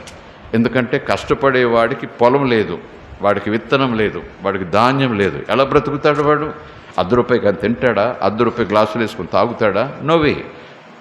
అతడు ఆ నీరు పట్టుకుని వెళ్ళాలి, ఈ రైస్ పట్టుకుని వెళ్ళాలి, తాను ప్రిపేర్ చేసుకుని పిల్లలకు పెట్టి తాను తినాలి. కనుక రైతులందరూ బిగబట్టేస్తే లాభం కోసం, ధాన్యం దాచేస్తే లాభం కోసం దేవుని ఉక్కిరి బిక్కిరి చేశాడు. ఒక మాటలో చెప్పాలంటే పేదవాడు బ్రతకూడదు అనే తాత్పర్యం ఇండైరెక్ట్గా వాళ్ళలో ఉందన్నమాట.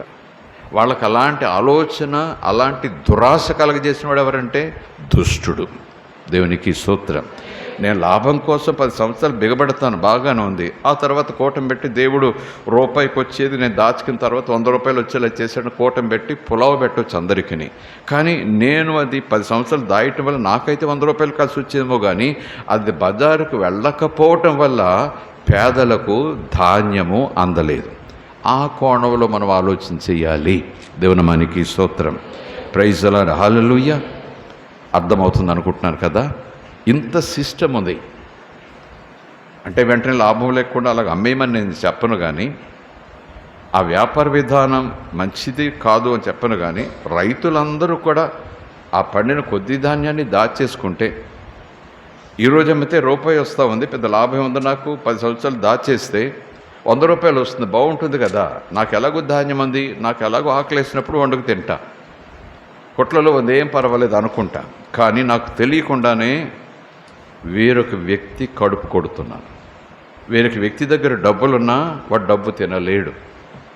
డబ్బు తినలేడు. అందరూ అలా చేస్తే డబ్బు తినలేడు. అందుకనే ప్రభు అంటాడు, నీకు ధాన్యం వచ్చినప్పుడు బజారుకు పంపించేది బజారుకు పంపించాలి, నీ కోసం అట్టు పెట్టుకునేది నీ కోసం పెట్టుకోవాలి. ఆ తర్వాత ఆ ధాన్యంలో నుంచే నీ 10 ఎకరాల పొలంలోనే మళ్ళా 10 బస్తాలు మట్టిలో విత్తనాలుగా పొయ్యాలి. అప్పుడే పంట మళ్ళా నీకు వస్తుంది. దేవుని మనకి స్తోత్రం. ఈ సైకిల్ దేవుడు పెట్టింది. అలా దేవుడు పెట్టి 6 బస్తాల విత్తనాలు చల్లితే నాకు 600 బస్తాలు పండుతూ ఉంది. అలాగూ నన్ను దేవుడు డెవలప్ చేస్తాడు. నేను చేసేదంతా కూడా సఫలం చేస్తాడు. దేవుని మనకి స్తోత్రం. Praise the lord. హల్లెలూయా. స్తోత్రం కలుగునుగాక. చేతులెత్తి స్తోత్రం చెబుదాం. హల్లెలూయా. ఇక్కడ యేసు ప్రభు చెప్పిన ఆ మొదటి 6వ అధ్యాయంలో మాట 19వ అధ్యాయం 23, 24 వచనాలు అలా చదివి అక్కడే ఆగిపోయామనుకోండి, వెంటనే అసలు క్రైస్తవుడికి దానం ఉండకూడదు, అవసరమైన సరే దానం ఉండకూడదు, ఆకాశంలో పక్షులు చూడు, అడవిలో పుష్పాలు చూడు అంటూ ఆ బోధ యేసుప్రభువే చేశారు. దేవునికి స్తోత్రం కలుగునుగాక. Praise the lord. Praise the lord. హల్లెలూయా. హల్లెలూయా. Praise the lord. హల్లెలూయా. దేవునికి స్తోత్రం కలుగునుగాక. మత్తయి సువార్త 7వ అధ్యాయం 7 నుంచి 11 చూద్దాం. ఆకాశంలో పక్షులు చూడండి అనే మాటను కూడా 6వ అధ్యాయంలో కంటిన్యూటీ యేసుప్రభు ఇలా చెప్పాడని అక్కడికి వచ్చి ఆగిపోయామనుకోండి, వెంటనే మనకు అర్థమవుతుంది డబ్బు ఉన్నోడు ఎవడు కూడా పరలోకం వెళ్ళడు, డబ్బు ఉంటే అమ్మో అది నీకు విషంతో సమానం అని అభిప్రాయం వస్తుంది. అందుకే వచనాలు చదివేటప్పుడు నేను నేర్చుకున్నది, నాకు పెద్దలు నేర్పించింది, నేను మీకు కూడా ఆ సందర్భాల్లో చెప్పింది ఏంటంటే, ఆ 2 మాటలు పట్టుకుని అక్కడే ఆగిపోవద్దు. ఆ మాటలకు పై వచనాలకు వెళ్ళండి, ఆ మాటల తర్వాత కింద వచనాలకు వెళ్ళండి. అప్పుడు మీకు సబ్జెక్టు అర్థమవుతుంది. దేవునికి స్తోత్రం. అన్ని సందర్భాల్లోనూ ఒక మాట తీసుకొని ఆ మాట పట్టుకునే వెళ్ళొచ్చు, నో ప్రాబ్లం. కానీ చాలా సందర్భాల్లో దేవునిని మనం సంపూర్ణంగా పరిపూర్ణంగా అవగాహన చేసుకుని ఆ పరిపూర్ణతలోనికి మన ఆధ్యాత్మిక జీవితం తెచ్చుకోవాలంటే ఆ ఒక్క వచనం పట్టుకుని వేళ్లాడకూడదు. ఆ వచనానికి పైన వచనాలు ఏ సందర్భంలో ప్రభువు అలా మాట్లాడారు, తర్వాత ఆ మాటలు అలా చూస్తుంటే దేవుడు అసలు డబ్బులు ఉండకూడదని చెప్తున్నాడు అన్నట్టుంది. మళ్ళీ తర్వాత మాటలు చెప్తే దేవుడు అంతా ఇస్తాడని ఉంది. మీరు సంపాదించుకోవడానికి దేవుడిని వదిలేసి ఏం పరిగెట్టకండి, వెలుగును వదిలేసి పరిగెట్టకండి, జీవాన్ని వదిలేసి పరిగెట్టకండి, జీవం తర్వాత ముందు బ్రతుకు కావాలి పరిగెట్టకండి అని చెప్పే తాత్పర్యం అంతే తప్ప ధనం ఉండకూడదని కాదు. దేవుని మనకి స్తోత్రం కలుగునుగాక. Praise the lord. హల్లెలూయా. ధనము ఉండుట పాపం కాదు, కానీ ఆ ధనమును దేవుడుగా భావించుట పాపం. ముందు నాకు ధనము దేవుడు, ఆ తర్వాత దేవుడు అనుకోవటం తప్పు. ఆ స్థాయికి మనం రాకూడదు, ఆ స్థితి మనం తెచ్చుకోకూడదు. దేవుని మనకి స్తోత్రం. గతంలో చెప్పినట్టు ఒక సాక్ష్యం, చాలా 100,000 సాక్ష్యాలు మీరు వినే ఉంటారు. ఒక సాక్ష్యం మీకు చెప్పినట్టు గుర్తు. ఒక కుటుంబం, వ్యాపారస్తులు, ప్రభుని ఎరుగని వారు, చాలా దీనస్థితికి వచ్చేసారు, చాలా కోట్లు అప్పు అయిపోయారు. చివరికి వాళ్ళు విషయం తాగటానికి సిద్ధపడిపోయారు. రహస్యంగా భార్య భర్త పిల్లలు కూడా ఒక కంక్లూజన్కి వచ్చేసారు. ఇంట్లో పనిచేసేటటువంటి వాళ్ళు ఉన్నారు. అప్పుడప్పుడు యేసుప్రభు గురించి చెప్తుండేవారు. వాళ్ళు చిరాకు పడేవారు, మీ మతం, మాలోళ్ళ మతం, మాదిగోళ్ళ మతం, అంటల మతం, పనిచేస్తే శుభ్రంగా పనిచేయి లేకపోతే పో అని చిరాకు పడేవారు. ఆ మాటలు గుర్తొచ్చాయి.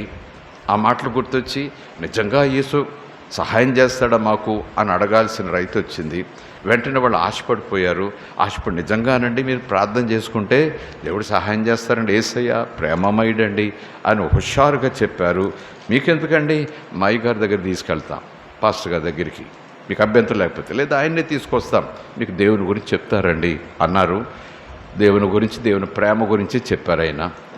ఆయన నమ్మారు. ప్రభువా మమ్మల్ని ఈ ఊబులోంచి బయటకు తీసుకురండి, చచ్చిపోదామని విషయం తెచ్చుకున్నాం, ఇప్పుడే కొంచెం ఆశ, నువ్వు నిజంగా దేవుడు అయితే please lift us up, please lift us up అంటూ వాళ్ళు ప్రార్థన చేసుకున్నారు. ఇంకెక్కువ చెప్పను, వాళ్ళు ప్రభువును దర్శించడమే కాకుండా, ప్రభువులకు రావటమే కాకుండా, దాదాపు 7-8 సంవత్సరాల్లో కోల్పోయినది కాకుండా దానికి డబుల్ ఇచ్చారు ప్రభు.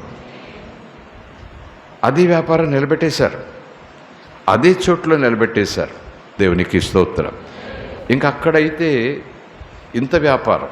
ఆ వ్యాపారాన్ని బట్టి కొడుకులు పెద్దోళ్ళు అయ్యారు, చేతికి అందొచ్చారు. ఇంకో 3 వ్యాపారాలు ఎక్కడో పెట్టారు, అది డెవలప్ అయిపోయింది. ఒక కొడుకు అది అప్పచెప్పాడు దూరం. ఇంకొక చోట ఎక్కడో బ్రాంచ్లు పెట్టారు, అది డెవలప్ అయిపోయింది. అక్కడికి వెళ్ళి చూసుకోవడం చేతకాక ఇంకో కొడుకు అప్పచెప్పారు. ఇంకా ఏం చేస్తారంటే ఇంకా వ్యాపారాలు పెట్టే కొలది కలిసి వచ్చేస్తూ ఉంది. చివరికి ఎంత బిజీ అయిపోయారంటే చర్చికి మాత్రం పొట్లాలు వస్తాయి. అర్థమైపోయింది కదా, చర్చికి మాత్రం పొట్లాలు వస్తాయి, వాళ్ళు రారు. మీటింగ్లు మాత్రం లక్షలు ఇస్తారు. మొత్తం మీటింగ్ ₹1,00,00,000 ఉందంటే ₹1,00,00,000 కూడా ఇచ్చేస్తాడు ఆయన. కట్టెడు పాస్టర్ గారు నేను ఉన్నాను కదా, ప్రభు నాకు ఇచ్చాడు కదా అంటాడు, కానీ ఆయన మాత్రం ప్రభు దగ్గర రాడు. ఆదివారం రాడు, ఇంట్లో కూడా ఆరాధన లేదు, ఇంట్లో కూడా వాక్యం చదవడానికి తీరిక లేదు. పాస్టర్ గారు మీకు తెలియదేముందండి, అంతర్జాతీయ ఇంటర్నేషనల్ ఎక్స్పోర్ట్స్లోకి వెళ్ళిపోయాం మేము, దేశాలన్నీ తిరగాల్సి వస్తూ ఉంది. అలా ప్లేన్లో కూర్చుంటాను, ప్రార్థన చేసుకుంటాను, బాత్రూంలో కూర్చుంటాను, ప్రార్థన చేసుకుంటాను, జ్ఞాపకం వచ్చినప్పుడు అలా బైబిల్ తీస్తాను. ఈ లోపల 3 ఫోన్లు వస్తాయి, మళ్ళీ డీల్స్ మాట్లాడుకుంటాను. దేవుడు ఆశీర్వదిస్తున్నాడు. పాస్టర్ గారు అన్నారు, మీరు తొందరపడుతున్నారు, నిదానం, దేవుడిని వదిలిపెట్టకండి. అబ్బే దేవుడిని అక్కడ వదిలిపెట్టేవాడిని బాబు అన్నారు. జరిగింది. మళ్ళా అనతి కాలంలోనే వాళ్ళకి తెలియకుండానే వాళ్ళ డీల్స్ అన్నీ ఫెయిల్ అయ్యాయి, కొత్త వ్యాపారాలన్నీ ఫెయిల్ అయ్యాయి. ఎవరెవరితో కాంట్రాక్ట్ పెట్టుకున్నారో వాళ్ళ దేనివల్ల మళ్ళీ గ్రాఫ్ డౌన్ అయిపోయింది.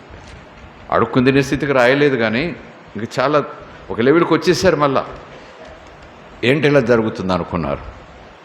మళ్ళీ పాస్టర్ గారు చెప్పాల్సిన పని లేదు, వాళ్ళకి అర్థమైపోయింది.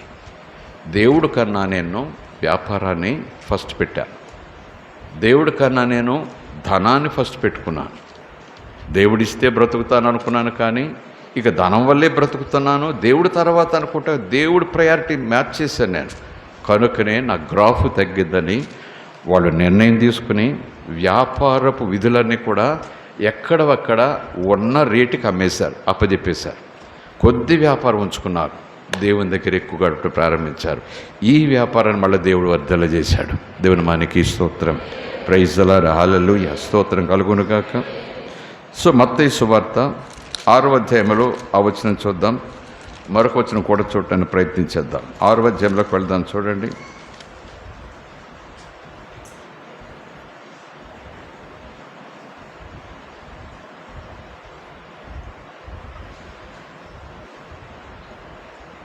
ఇరవై 25వ వచనం నుంచి. ఇందాక 19, 20, 21 చదువుకున్నాం. అదే అధ్యాయంలో మరికొన్ని వచనాలు వదిలిపెట్టి కిందకి వెళ్దాం. చదువుకుంటే చదవండి, నో ప్రాబ్లం. 25 నుంచి మళ్ళీ చూస్తే అవన్నీ చెప్పిన తర్వాత ఇలాగేది కన్న వేసి దొంగలేస్తాడు, దొంగలు పడతారు, తుప్పు తినేస్తుంది, చిమ్మెట పడుతుంది, చెద పడుతుంది, ఈ భూమి మీద మీరు మీకోసం ధనాన్ని సమకూర్చుకోవద్దు అంటూ చెప్తున్న వ్యక్తే యేసుప్రభువే. 25వ వచనం, అందువలన నేను మీతో చెప్పినది ఏమనగా, ఏమి తిందమో ఏమి త్రాగుదమో అని మీ ప్రాణమును గూర్చైనను, ఏమి ధరించుకుందమో అని మీ దేహమును గూర్చైనను చింతపడకండి. ఆహారము కంటే ప్రాణము, వస్త్రము కంటే దేహము గొప్పవి. ప్రాణం ఎవరిచ్చారు? దేవుడు. దేహం ఎవరిచ్చారు? దేవుడు. ఆహారము వస్త్రము అవసరమే, కానీ ప్రాణం ఎవరిచ్చారు? దేవుడు.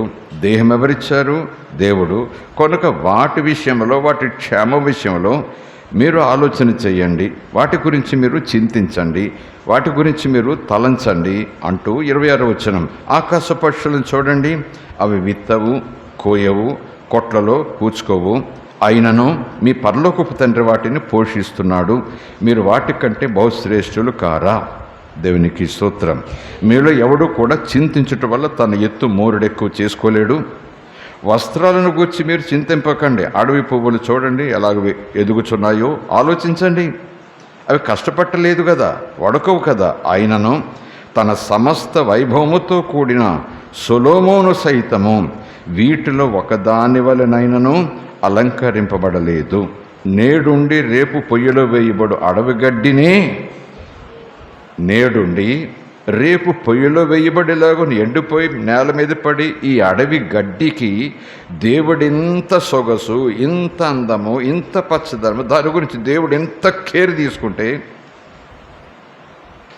అల్ప విశ్వాసులారా, మరి మీకు మరి నిశ్చయముగా వస్త్రములు ధరింప చేస్తాడు. దేవునికి స్తోత్రం. Praise the lord. హల్లెలూయా. కాబట్టి ఏమి తిందమో, ఏమి త్రాగుదమో, ఏమి ధరించుకుందామో అని చింతింపకండి.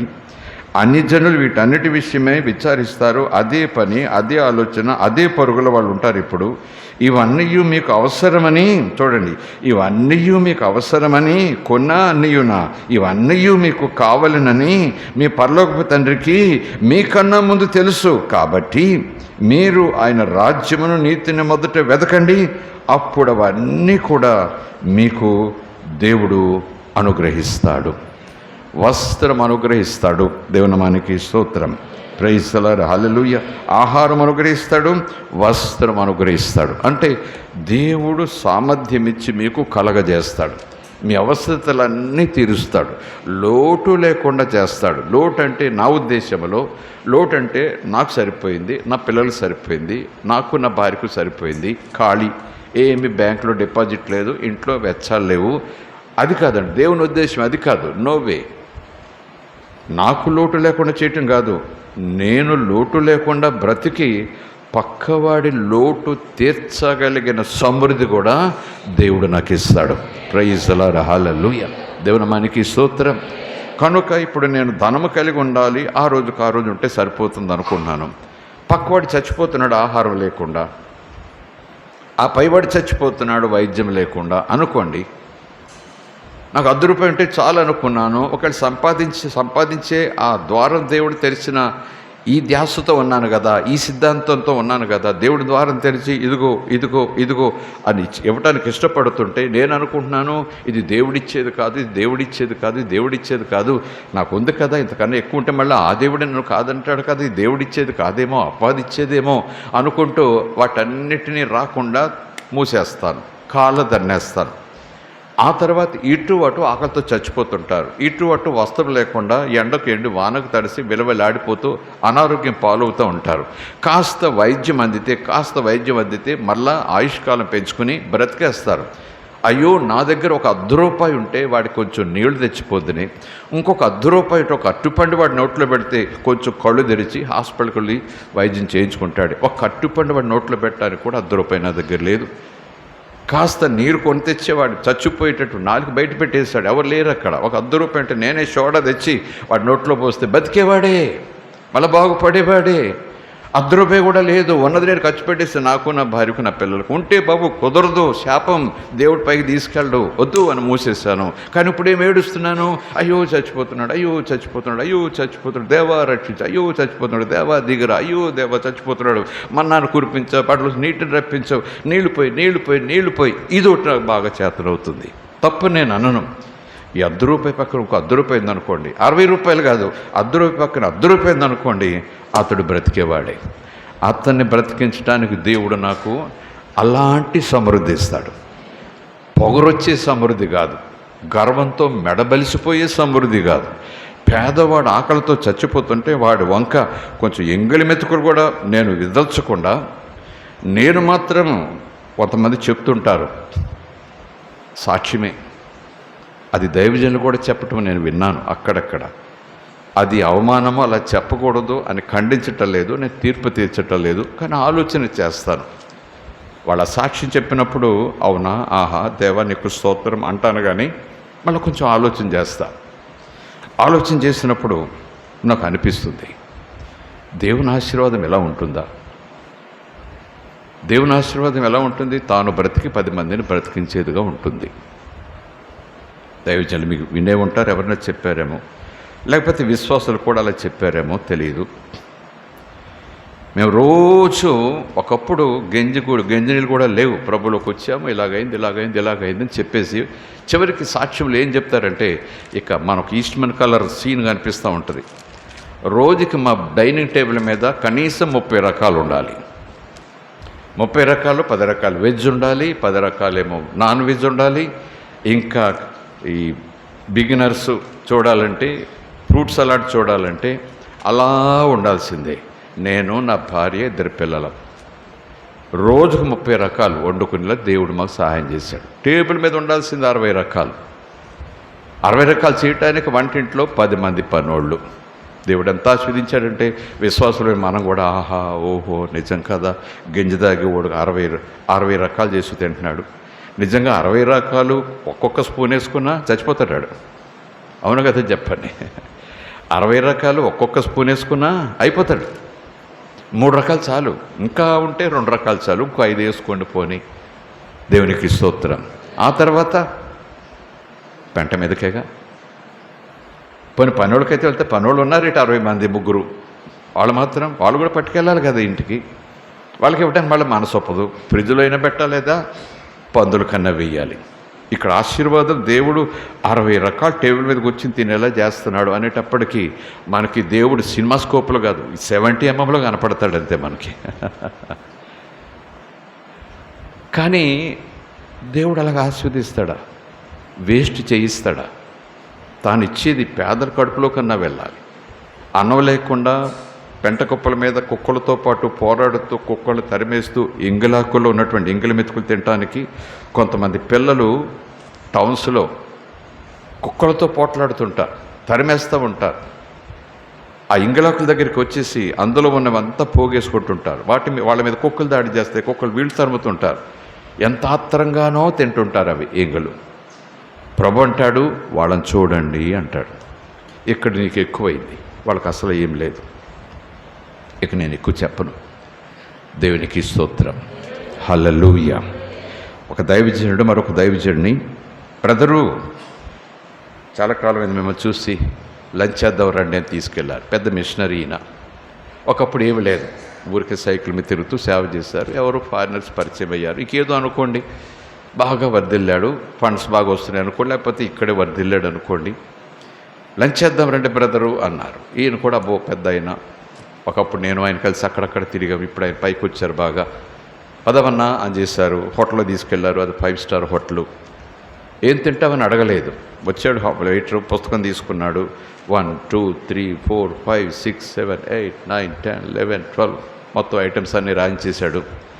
ఈయనకి కళ్ళు తిరుగుతున్న పని అవుతుంది. బ్రదర్ అది వద్దు అంటున్నాడు. మీరు ఊరుకోండి, రాక వచ్చారు, రాక కనపడ్డారు, దేవుడు నన్ను ఎంత ఆస్వాదించాడో తెలుసా అంటూనే ఒక 20 ఐటమ్స్ ఆర్డర్ ఇచ్చేశాడు. ఇక ఈయన కూడా అమ్మో ఎలాగ ఉండేవాడు, ఎలాగ అయ్యాడు, ₹1 కోసం అలా చూసేవాడు. ఇప్పుడు ఇన్ని ఐటమ్స్ ఆర్డర్ ఇస్తున్నాడు. హోటలోడు కూడా ఐటమ్ ఆర్డర్ ఇస్తే స్పూన్తో పట్టుకొస్తాడా?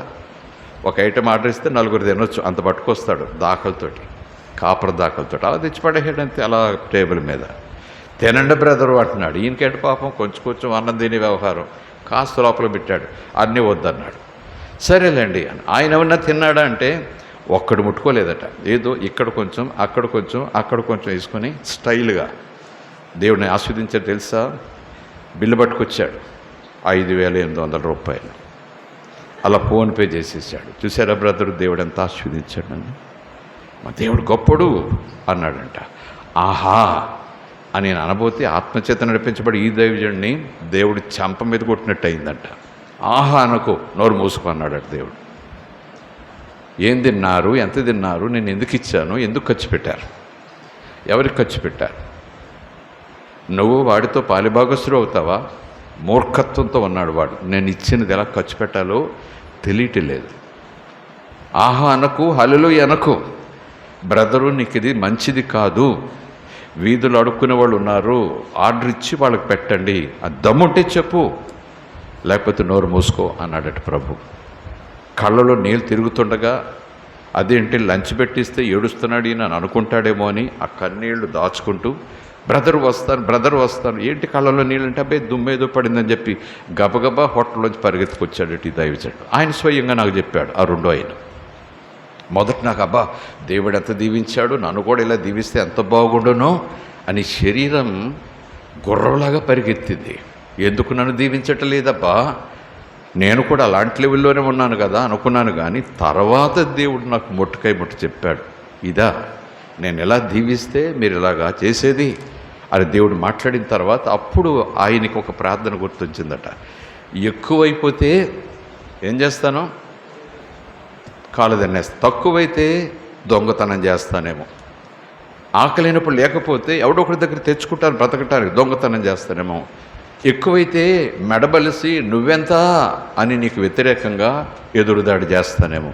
కనుక నాకు ఎంత కావాలో అంత ఈ బాబు అని ప్రార్థన చేసుకుంటాడట ఒక భక్తుడు. మంచి ప్రార్థన. దేవునికి స్తోత్రం. హల్లెలూయా. సో ధనం గురించి చెప్పేటప్పుడు ఈ జాగ్రత్తలు ప్రభు తప్పకుండా చెప్తాడు. కనుక వాళ్ళు ప్లెయిన్లో తిరుగుతున్నారా, 60 రకాలు పెట్టుకుంటున్నారా, మరేం తింటున్నారు, ఏం తింటున్నారు, ఎంత తింటున్నారు, మిగిలింది ఏం చేస్తున్నారు. మందిరం ఉంటుందండి. మందిరంలో షాండ్రైర్ ఒక్కొక్కటి 50 లక్షలండి. మందిరానికి వేసిన పెయింట్లు జపాన్ నుంచి వచ్చాయండి. మందిరానికి వేసిన ఎలక్ట్రికల్ సామాన్లన్నీ కూడా ఇటలీ నుంచి వచ్చాయండి. మందిరం వేసిన కార్పెట్ అంతా కూడా జర్మనీ నుంచి వచ్చిందండి. మందిరానికి సీలింగ్ డిజైన్ చేసిన వాడు అమెరికా నుంచి వచ్చి డిజైన్ చేశారండి. ఈ మందిరం చిన్నదే కానీ 50 కోట్లు అయిందండి. అసలు బయటకు వెళ్ళబుద్ధి ఏది, ఎవరైనా వస్తే ఇదే పర్లోకి అనుకుంటారండి. కొన్ని కోట్లు ఖర్చు పెట్టాం అంటారు. ఆ మందిరం గుమ్మం దగ్గరే బిచ్చగాళ్ళందరూ లైన్లో కూర్చుంటారు. గుమ్మం దగ్గరే కూర్చుంటారు, బొచ్చులు వేసుకొని వరుస పెట్టి కూర్చుంటారు. ఆదివారం వచ్చేటప్పటికి స్కూటర్లు వెళ్ళిపోతుంటాయి, కార్లు వెళ్ళిపోతుంటాయి, నడిచేళ్ళు వెళ్ళిపోతుంటాయి. వాళ్ళు ఎవరు పట్టించుకోరు. దేవుడు వాళ్ళ తల రాసాడు అనుకుంటున్నారా వీళ్ళు? వాళ్ళు కూడా ప్రభు నమ్ముకుంటే ఇక్కడ కూర్చున్న వారే ప్రభు నమ్ముకోకే ఆ గతి పట్టింది వాళ్ళకి అంటూ ఇలా చూస్తూ స్కూటర్లు వెళ్ళిపోతున్నాయి బయటికి. అప్పుడప్పుడు దేవుడు చెంప మీద కొట్టినట్టే చూపిస్తాడు అలాంటి దృశ్యాల్ని. దేవునికి స్తోత్రం. హల్లెలూయా. దేవునికి స్తోత్రం. ఇలాంటి మాటలు మన మనసులో పెట్టుకుని అసలు డబ్బు డబ్బు డబ్బు డబ్బు అంటారు కానీ ముందు మీరు దైవత్వం సొంతం చేసుకుంటే, దేవుని హృదయం మీరు సొంతం చేసుకుంటే, దేవుని ఆలోచన విధానం మీరు సొంతం చేసుకుంటే ఆ సామర్థ్యం దేవుడు మీకు ఇచ్చాడు, సంపాదించుకునే సామర్థ్యం మీకు ఇచ్చాడు. అలాగే ఖర్చు పెట్టే జ్ఞానం కూడా దేవుడు మీకు ఇస్తాడు కదా. దాన్ని ఎలా వెచ్చించాలో, ఎవరి దగ్గర వెచ్చించాలో, ఏం చేస్తే ఆయన మహిమ వస్తుందో, ఏం చేస్తే మీరు దేవుని పిల్లలుగా కనపడతారో ఆ జ్ఞానం కూడా ఆయన ఇస్తారు కదా. అందరికీ కూడా సామర్థ్యం ఇవ్వాలని కోరుతారు కానీ దాన్ని ఎలా వెచ్చించాలనే జ్ఞానం ఇవ్వమని ఎవరు దేవుడిని అడగరు. దేవునికి స్తోత్రం. Praise the lord. హల్లెలూయా. చేతులెత్తి స్తోత్రం చెబుదాం. హల్లెలూయా. దేవునికి స్తోత్రం కలుగునుగాక. మీకు ఏం కావాలంటే అది అడగండి, దేవుడు ఇస్తాడంటున్నారు, తండ్రి ఇస్తాడంటున్నారు. నన్ను ఎప్పుడు అడగలేదు మీరు, నన్ను అడగండి నేను మీకు ఇస్తాను. ఏం కావాలంటే అది అంటూ ఫస్ట్ ఏం అడగాలి మీరు, ఆ తర్వాత 2, 3, 4 మీ ఇష్టం, ఎన్ని నెంబర్లు ఉన్నా పర్వాలేదు. ఫస్ట్లో ఏముండాలి చెప్పండి? నా నీతి, నా రాజ్యం. దానికి మనం పెట్టుకున్న టైటిల్ దేవుని పట్ల భయము, భక్తి. ఫస్ట్ అది. ఆ తర్వాత 2, 3, 4 మీ ఇష్టం. ఏమైనా, ఎన్నైనా, ఎంతైనా అడగండి. ఫస్ట్ ఇది. స్తోత్రం కలుగునుగాక. Praise the lord. హల్లెలూయా. దేవునికి స్తోత్రం కలుగునుగాక. సరే, సమయం అవుతుంది కనుక ఒక వ్యక్తిది మీ ముందుకు తీసుకొస్తా. నాకు పరిచయమైన వ్యక్తిని కాదు, నాకు తెలిసిన వ్యక్తి అని కాదు, మీరు ఇంకా చదవలేదు, ఆయన గురించి ఎప్పుడు తెలియదు అన్న వ్యక్తి కాదు, తెలిసిన వ్యక్తి. మొదటి రాజుల గ్రంథం. ఈ వ్యక్తి గురించి ఒక్క 10 నిమిషాలు, జస్ట్ 10 minutes మాట్లాడుకుందాం. వెంటనే ప్రార్థన చేసుకుందాం. దేవుడు ఆత్మ సంచారం చేస్తున్నారు, మనకు చాలా విషయాలు అవగాహనలోకి తీసుకొస్తున్నారు. దేవుని ఎలాగ అర్థం చేసుకోవాలి, దేవుని నడిపింపు ఎలాగ అర్థం చేసుకోవాలి, దేవుడు సామర్థ్యం ఇస్తాడా లేదా, ధనం ఇస్తాడా లేదా, ఇస్తే ఆ తర్వాత ధనాన్ని నా ఇష్టం వచ్చినట్టు ఖర్చు పెట్టటమా, లేదా దేవుని జ్ఞానంతో ఖర్చు పెట్టటమా లేఖనానుసారంగా అనేది దేవుడు ఎంత చక్కగానో మనతో మాట్లాడుతున్నాడు. దేవునికి స్తోత్రం. మొదటి రాజుల గ్రంథం 3వ అధ్యాయం. సొలొమోను గురించి ఎవరో అనుకోకండి. దావీదుకు కొడుకు. దావీదు ఆలయం కడతానంటే దేవుడేమన్నాడు? నీ కొడుకు చేత కట్టించుకుంటాను అన్నాడు. సొలొమోను ఆలయం కట్టాడట, వాక్యంలో ఉంది. అలాంటి ఆలయం అంతవరకు ఎవరు కట్టలేదు, ఇక ముందు ఎవరు కూడా కట్టలేరట. ఒక్క వచనంలో తేల్చేస్తాడు ప్రభు. అలాంటి ఆలయాన్ని ఇంతవరకు ఎవరు కట్టలేదు, ఇక ముందు కూడా ఎవరు కట్టలేరు, ఎన్ని రకాల ప్రభుత్వాలైనా సరే. ఆ సొలొమోను గురించి దేవునికి స్తోత్రం. Praise the lord. హల్లెలూయా. నేను చదువుతున్నాను, మీరు కూడా వేగంగా చదవండి. 10 నిమిషాలు అని చెప్పాను కనుక 3వ అధ్యాయము 1 నుంచి 13 వరకు. తరువాత సొలొమోను ఐగుప్తు రాజైన ఫరో కుమార్తెను పెండ్లి చేసుకుని అతనికి అల్లుడాయను. తన నగరును యెహోవా మందిరమును యెరూషలేము చుట్టూ ప్రాకారమును కట్టించుట ముగించిన తరువాత ఫరో కుమార్తెను దావీదుపురమునకు రప్పించెను. ఆ దినముల వరకు యెహోవా నామమున కట్టింపబడిన మందిరము లేకపోక జనులు ఉన్నత స్థలముల యందు మాత్రము బలులను అర్పించుచు వచ్చిరి. తన తండ్రి అయిన దావీదు నియమించిన కట్టడలను అనుసరించుచు సొలొమోను యెహోవా యందు ప్రేమ ఉంచెను. చూడండి, సొలొమోను యెహోవా యందు ప్రేమ ఉంచెను, కానీ ఉన్నత స్థలముల యందు అతడు బలులను మాత్రం అర్పించుచు ధూపం వేయిచు ఉండెను. మంచిది. 4వ వచనం, గిబియోను ముఖ్యమైన ఉన్నత స్థలమై ఉండెను. ఒక ఉన్నత స్థలం ఉందట, అది ముఖ్యమైన స్థలమట, దాని పేరు గిబియోను. గిబియోను అనే ముఖ్యమైన ఉన్నత స్థలం ఉండెను. కనుక బలులర్పించుటకై రాజు అక్కడికి పోయి ఆ బలిపీఠము మీద 1000 దహన బలులను అర్పించెను. గిబియోనులో యెహోవా రాత్రివేళ ఎప్పుడు దహన బలులు అర్పించిన తర్వాత, బలిపీఠం దగ్గరికి వెళ్ళిన తర్వాత, దేవుని యందు ప్రేమ ఉంచిన తరువాత, దేవునికి స్తోత్రం. గిబియోనులో యెహోవా రాత్రివేళ స్వప్నమందు సొలొమోనునకు ప్రత్యక్షమై, నేను నీకు దేనినిచ్చుట నీకిష్టమో దానిని అడుగుమని దేవుడు అతనితో ఓపెన్ చెక్ ఇచ్చేశాడు, ఆఫర్ ఇచ్చేశాడు. నీకేం కావాలో అడుగు, నేను నీకు ఏమి ఇవ్వాలని నువ్వు కోరుకుంటున్నావో నన్ను అడిగేసే, I want to give you, come on అన్నాడంతే. ఆ రోజు కలలో సొలొమోను 6వ వచనం, ఇలాగున మనవి చేశాడు, నీ దాసుడును నా తండ్రి అయిన దావీదు నీ దృష్టికి అనుకూలముగా సత్యమును నీతిని అనుసరించి యథార్థమైన మనసు గలవాడై ప్రవర్తించాడు కనుక నీవు అతని ఎడల పరిపూర్ణ కటాక్షమును కనపరిచావు. ఈ దినమున ఉన్నట్లుగా అతని సింహాసనము మీద అతని కుమారుని కూర్చుండబెట్టి, అంటే నన్ను సొలొమోనును కూర్చుండబెట్టి అతని యందు మహాకృపను చూపావు. దావీదు పట్లను కృప చూపిస్తూ కొడుకునైన నా పట్ల మహాకృపను చూపించావు. నా దేవా యెహోవా, నీవు నా తండ్రి అయిన దావీదునకు బదులుగా నీ దాసుడైన నన్ను రాజుగా నియమించి ఉన్నావు. అయితే నేను బాలుడను, ఐఎమ్ యంగ్, సో యంగ్, నేను బాలుడను, కార్యములు జరుపుటకు నాకు బుద్ధి సరిపోదు. రాజు కొన్ని లక్షల కుటుంబాలను చూసుకోవాలి, శత్రువులు, పాడి పంట, ప్రతి వ్యక్తి క్షేమం చూసుకోవాలి నేను.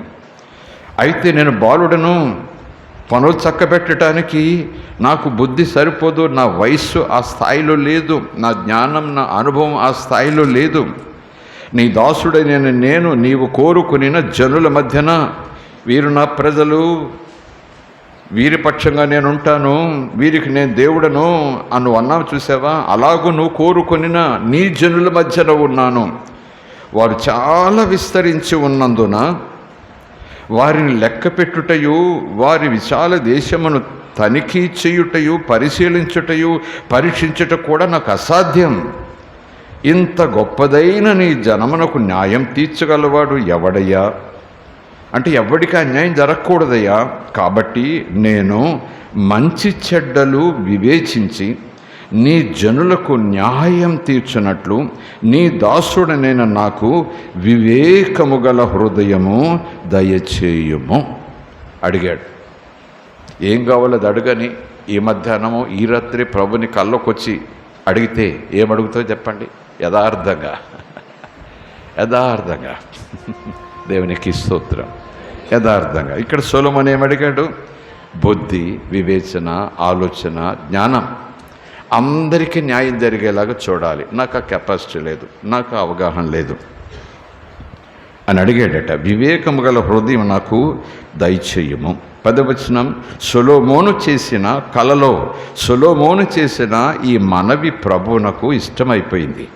ప్రభువునకు చాలా సంతోషాన్ని ఇచ్చింది, ప్రభువుకు అనుకూలమైంది కనుక 11వ వచనం, దేవుడు అతనికి ఇలాగూ సెలవిచ్చాను, దీర్ఘాయువునైనను ఐశ్వర్యమునైనను నీ శత్రువుల ప్రాణమైనను అడగలేదు. అందరూ అడిగేది అదే. అన్నీ ఉన్నవాడు ఏమడుగుతాడు? నా ఆయుష్కాలం 200 కావాలయ్యా, బతికించున్నాను అంటాడు. లేదా ఐశ్వర్యం అని అడుగుతాడు. ఒకరి దగ్గర చేయి చప్పక్క లేకుండా 100 తరాల వరకు నా పిల్లలు కూర్చుని తినాలి, ఐశ్వర్యమని అడుగుతాడు. లేకపోతే ఇబ్బంది పెట్టే శత్రువులు చుట్టూ పొంచి ఉంటే ఏ రోజైనా దాడి చేసి నీ ఉన్న ఆస్తిని దోచుకుపోయే బలం వాళ్ళకు ఉంటే వాళ్ళందరినీ చంపేసేయి, శత్రువు లేకుండా చేసేసేయి అని కూడా అడుగుతారు దేవుణ్ణి. అలాగ అడుగుతారు అందరూ. నీవు దీర్ఘమైనను ఐశ్వర్యమైనను నీ శత్రువులు ప్రాణమైనను అడగలేదు. న్యాయములను గ్రహించుటకు వివేకమును అనుగ్రహించమని నువ్వు అడిగావు. 12వ వచనం, నీవు ఇలాగున మంచి మనసుతో యథార్థంగా అడిగినందున నీ మనవి ఆలకించుచున్నాను. క్రొత్త నిబంధనలో భక్తులైన అపొస్తలులు సంఘానికి రాసిన మాటలు మెరుగుతుందా? మీరు అడుగుటలేదు కనుక పొందుకోవటలేదు, విశ్వాసముతో అడుగుటలేదు కనుక మీరు పొందుకోవటలేదు. ఆ తర్వాత కింద వచనంలోకి చూస్తే మీరు భోగేచ్ఛల నిమిత్తం అడుగుతున్నారు కనుక, అది మీ భోగముల కొరకు, మీ సుఖ భోగ అతిశయ గర్వముల కొరకు అడుగుచున్నారు. ఆ ఉద్దేశంతో అడుగుచున్నారు కనుక మీరు పొందుకోవటం లేదు. దేవునికి స్తోత్రం. ఇక్కడ దానికి రెఫరెన్స్ వచ్చేసింది చూడండి. దేవునికి స్తోత్రం.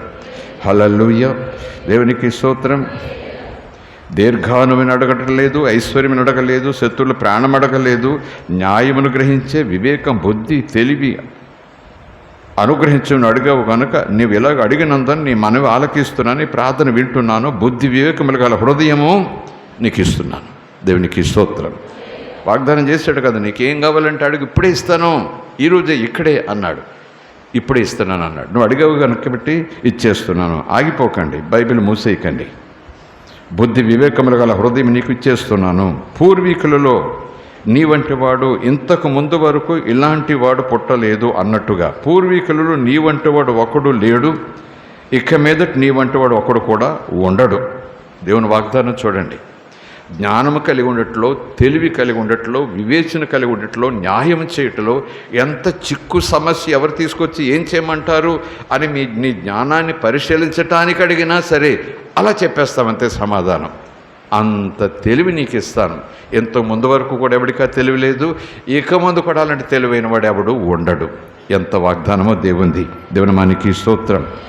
నీ వంటి వాడు ఒకడును ఉండడు. 13వ వచనం, మరియు నీవు అండర్లైన్ చేసుకున్నాను ఇక్కడ నేను, మరియు నీవు ఐశ్వర్యమును ఘనతను ఇమ్మని అడగకపోయినను, అది అడగలేదు, అడగకపోయినను నేను వాటిని కూడా నీకు ఇచ్చుచున్నాను. ఏంటి చెప్పండి? ఐశ్వర్యం. ఐశ్వర్యం అంటే మనశ్శాంత? ఐశ్వర్యం అంటే సమాధానమా? ఐశ్వర్యం అంటే దేవుని ప్రత్యక్షతలు పొందుకుని దేవుని స్వరం వినటమా? ఐశ్వర్యం అంటే ఆ నిర్వచనం మనకు తెలుసు కదా. అంటే దేవుని పట్ల భయం కలిగి దేవుని ప్రజలకు న్యాయం జరగాలని, ఎందుకంటే వాళ్ళు నీ ప్రజలు, నీ జనులు, వాళ్ళ మధ్య నేను ఉన్నాను, వాళ్ళకి అన్యాయం జరగకూడదు, నేను అన్యాయం ఎవరికి చేయకూడదు, రాజును అయ్యాను కదా అని చెప్పేసి ప్రతి కుటుంబం, ప్రతి వ్యక్తిని కూడా నేను పట్టించుకోగలగాలి. అంత కెపాసిటీ ఈ బ్రెయిన్కి లేదు. వాడు నీ ప్రజలయ్యా, ఒళ్ళు దగ్గర పెట్టుకుని నేను పరిపాలించాల, జ్ఞానం నాకు కావాలి అంటే ప్రభు ఏం చూశాడు? దేవుని నీతిని కోరాడు, దేవుని ఆ జ్ఞానాన్ని కోరాడు. మొదట నా నీతిని, నా రాజ్యం, నా పరిపాలన, న్యాయం, యథార్థత, సత్యం, అందరూ బాగుండాలి. Praise the lord. హల్లెలూయా. అందరూ బాగుండాలి. ఇది నువ్వు కోరుకున్నావు కనుక వాక్యం ఉంది కదా, మొదట నా నీతిని, నా రాజ్యాన్ని వెతకండి, అప్పుడు ఇవన్నీ మీకు అడగకపోయినా అనుగ్రహిస్తాను. ఆయన పాలసీ మారదు. సొలొమోను విషయంలో అదే పాలసీ, ఈరోజు కూడా అదే పాలసీ. దేవుని మనకి స్తోత్రం.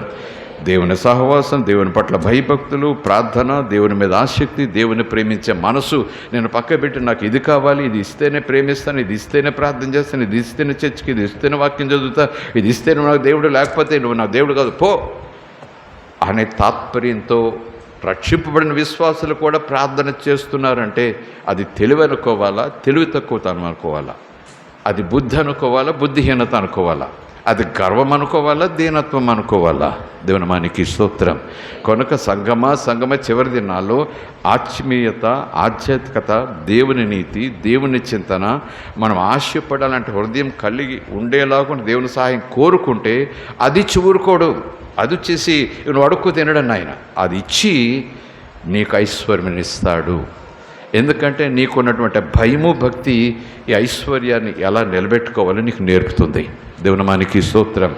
ఎలాగో 10 మంది మధ్య దాన్ని ఉపయోగించాలో నీకు అది భయము, భక్తి, జ్ఞానము నేర్పిస్తుంది. అందుకే ప్రభు అంటున్నాడు,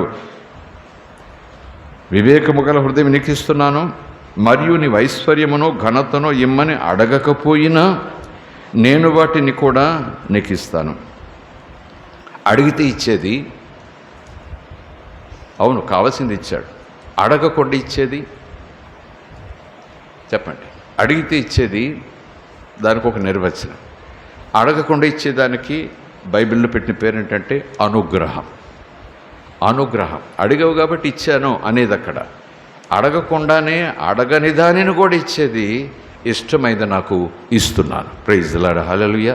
నాకు ఇష్టమైంది నీకు ఇస్తున్నాను. సంగమ ఈ సొలొమోను చెప్పుల్లో కాళ్ళు పెట్టమని నేను చెప్పను, కానీ ఆ టైప్ మైండ్ సెట్ మనకు ఈ చివరి దినాల్లో ఉండాలి.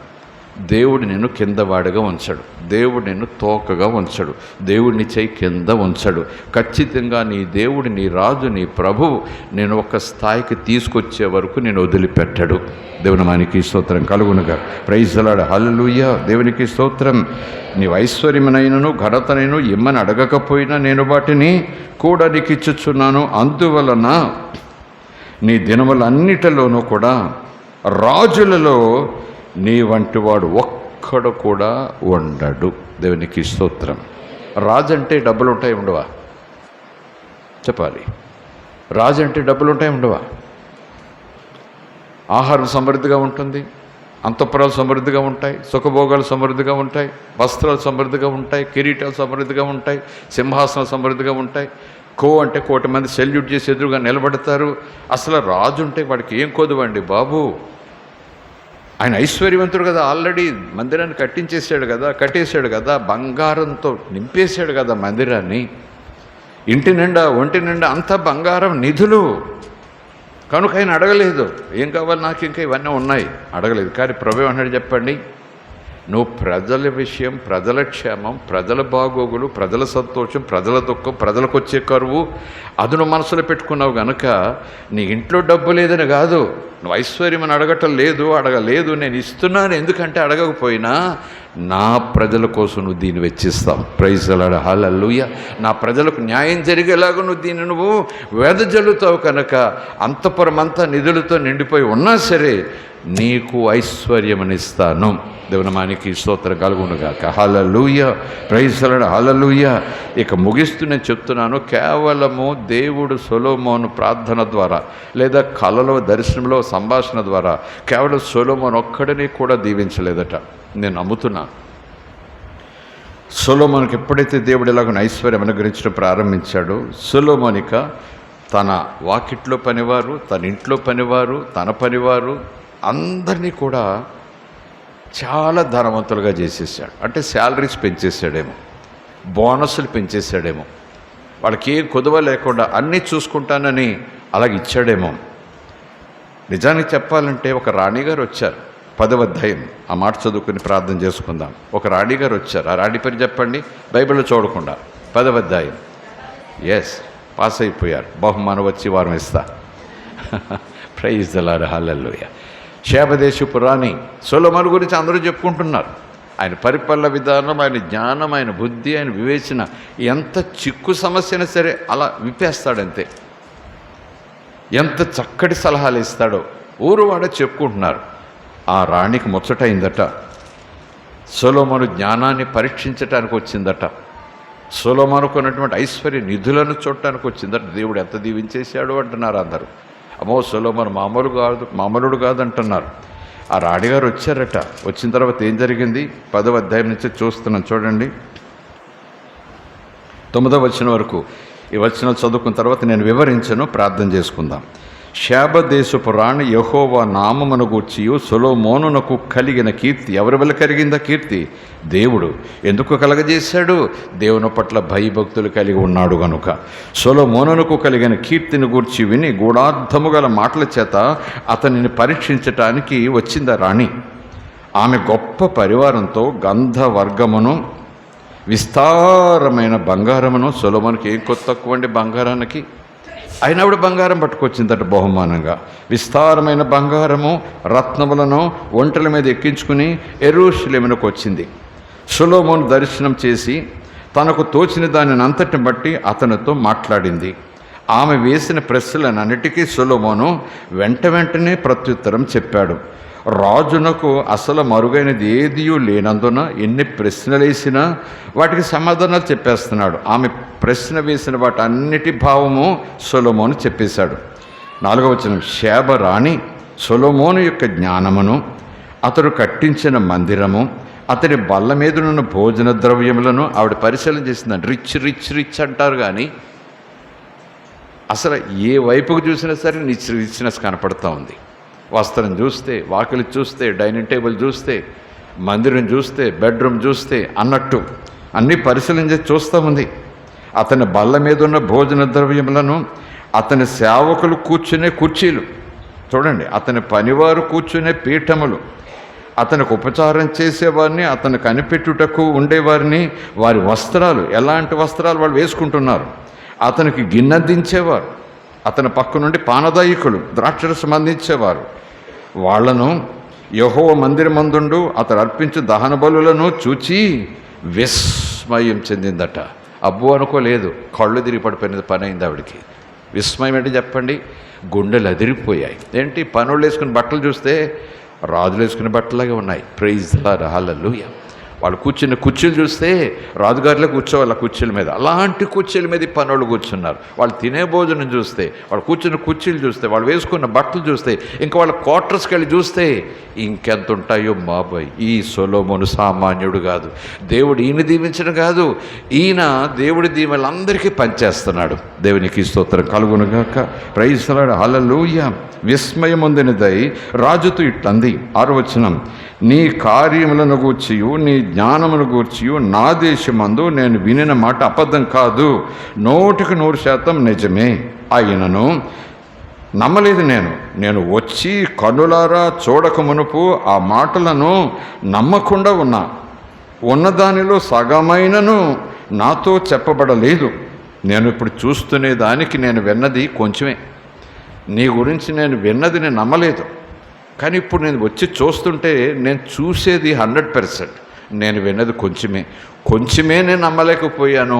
ఇది చూస్తుంటే తట్టుకోలేకపోతున్నాను. దేవుని నామానికి స్తోత్రం. నేను వచ్చి కన్నులారా చూడక మునుపు ఆ మాటలను నమ్మకం ఉంటే ఇప్పుడు చూసి నమ్ముతున్నాను.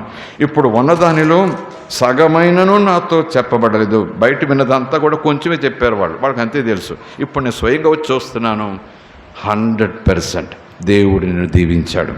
ప్రైజ్ ది లార్డ్, హల్లెలూయా. ఉన్నదానిలో సగమైనను నాతో చెప్పబడలేదని ఇప్పుడు నేను తెలుసుకున్నాను. నీ జ్ఞానము, తర్వాత నీ భాగ్యం, అదనమాట.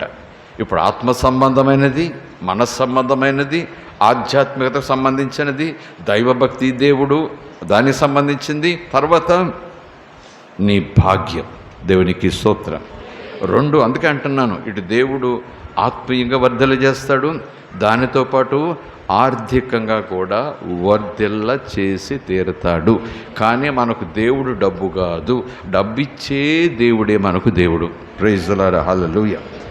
నీ భాగ్యమును నేను వినిన దానిని బహుగా మించిపోయింది. నీ జనులు, నీ ప్రజలు కూడా చూడండి, నీ జనులు, నీ ప్రజలు వీధిలో చూసా, ఆ గుర్రమే స్వారీ వాళ్ళు చేసి ఆ హౌసులు చూసా, ఇక్కడ చూసా, వాళ్ళ తోటలు చూసా, నీ పనులను చూసా, పనులు వేసుకున్న వస్త్రాలు చూసా, వాళ్ళు తినే భోజనం చూసా, వాళ్ళు కూర్చునే కుర్చీలు చూసా, వాళ్ళు ఉండే క్వార్టర్స్ చూసా. వాళ్ళెవరు? నీ జనులు కూడా భాగ్యవంతులు. దేవునికి స్తోత్రం. నీ జనులు కూడా భాగ్యవంతులు. 8వ వచనం, నీ ముందర ఎల్లప్పుడూ నిలిచి నీ జ్ఞానవచనములను వినుచుండు ఈ నీ సేవకులు ఇంకా భాగ్యవంతులు. దేవుని నామానికి స్తోత్రం. వాళ్లకు నువ్వు ఏదో శాలరీ ఇస్తున్నావు, మంచి కుర్చీలు ఇస్తున్నావు, వాళ్ళకి మంచి బట్టలు ఇస్తున్నావు కనుక నీ పనివారు కూడా నీలా భాగ్యవంతులు అయిపోవటం కాదు. వాళ్ళకి అసలైన భాగ్యం ఏంటంటే ఇంత జ్ఞానము కలిగి దేవుని మాటలు ఎలాగనో వాళ్ళకు వివరించే ఆ విధానం వాళ్ళ ఎదురుగా దేవుడు వాళ్ళకి ఇచ్చాడు. నిజానికి వాళ్ళు వస్త్రం కాదు, వాళ్ళ వాక్యులు కాదు, వాళ్ళు నీ ఎదురుగా ఉండి నువ్వు చెప్పే మాటలు వినటం ఎంత భాగ్యవంతులో, ఎంత అదృష్టవంతులో. దేవుని నామానికి స్తోత్రం కలుగునుగాక. నీ యందు ఆనందించి నిన్ను ఇజ్రాయేలు మీద రాజుగా, ఎవరు? దేవుని గురించి, నీ యందు ఆనందించి నిన్ను ఇశ్రాయేలీయుల మీద రాజుగా నియమించిన నీ దేవుడైన యెహోవాకు స్తోత్రము కలుగునుగాక. ప్రైజ్ ది లార్డ్, హల్లెలూయా. దేవుని మనకి స్తోత్రం. ప్రైజ్ ది లార్డ్, హల్లెలూయా. ఇంకా తర్వాత యెహోవా ఇశ్రాయేలీయులందు శాశ్వత ప్రేమ ఉంచాడు.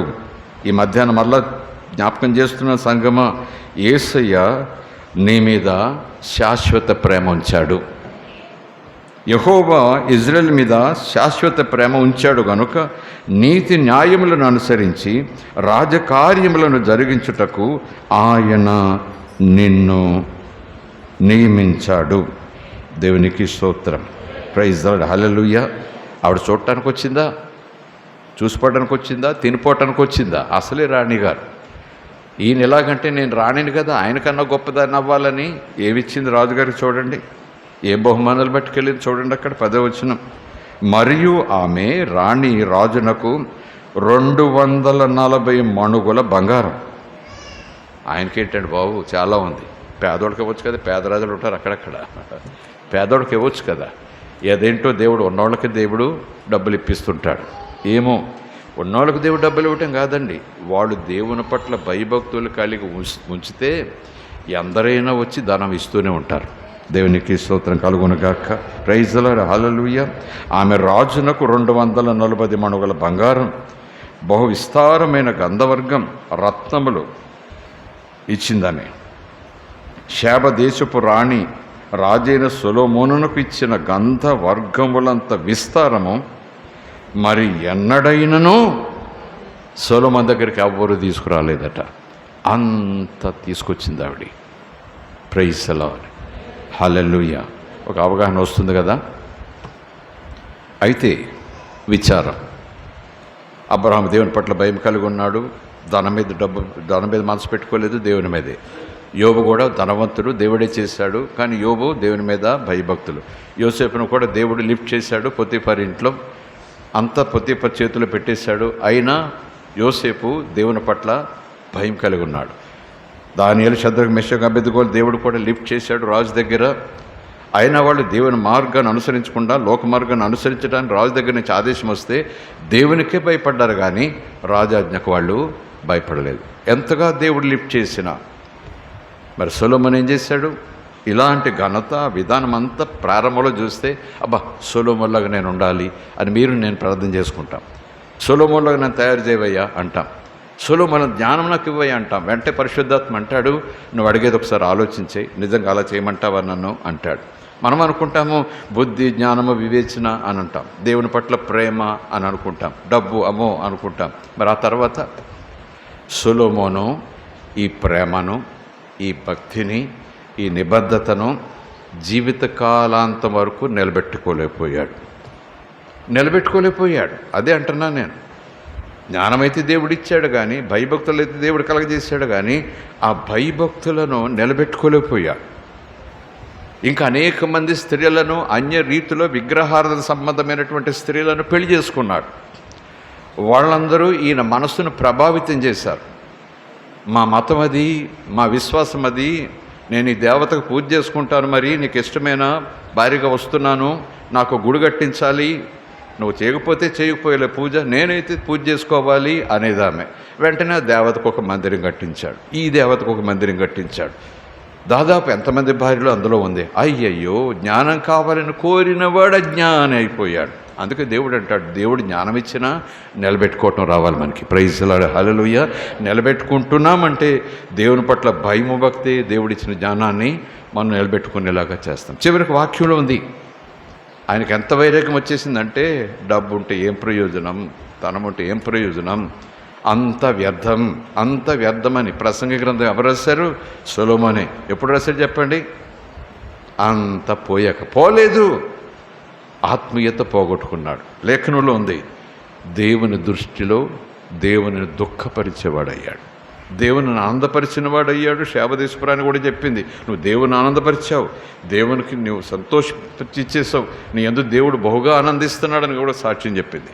చివరికి వచ్చేటప్పటికి స్త్రీలను ఆనందపెట్టడం వల్ల, మనుషులను ఆనందపెట్టడం వల్ల, తన పట్టుపురాణాలను ఆనందపెట్టడం వల్ల తన డబ్బును వెచ్చించాడు.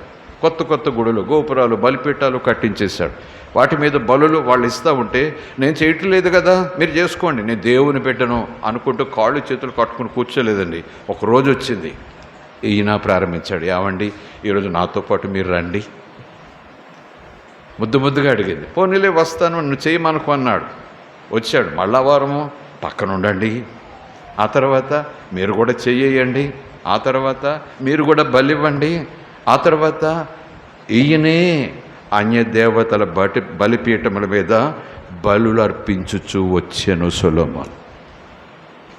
గిబియోను ఆ స్థలములో, ఉన్నతమైన స్థలములో 1000 బలులు, శ్రేష్టమైన బలులు అర్పించగా దేవుడు మహా ఆనందంతో రాత్రి కలలో దర్శించి అడిగినటువంటి అనుభవం కలిగిన వాడు అన్య దేవతల విగ్రహాల ముందు ఆ బలిపీఠాల మీద ఇంకెన్ని వేల బలులు అర్పించాడో దేవునికి ఇష్టం లేనివి. దేవునిని ఘనపరచడంలో వెనకపడ్డాడు.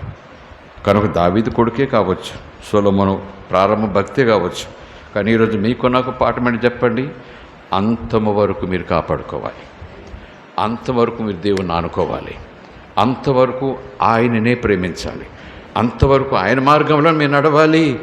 దేవుడు మిమ్మల్ని ఆశీర్వదించకపోతే దేవుణ్ణి అడగండి.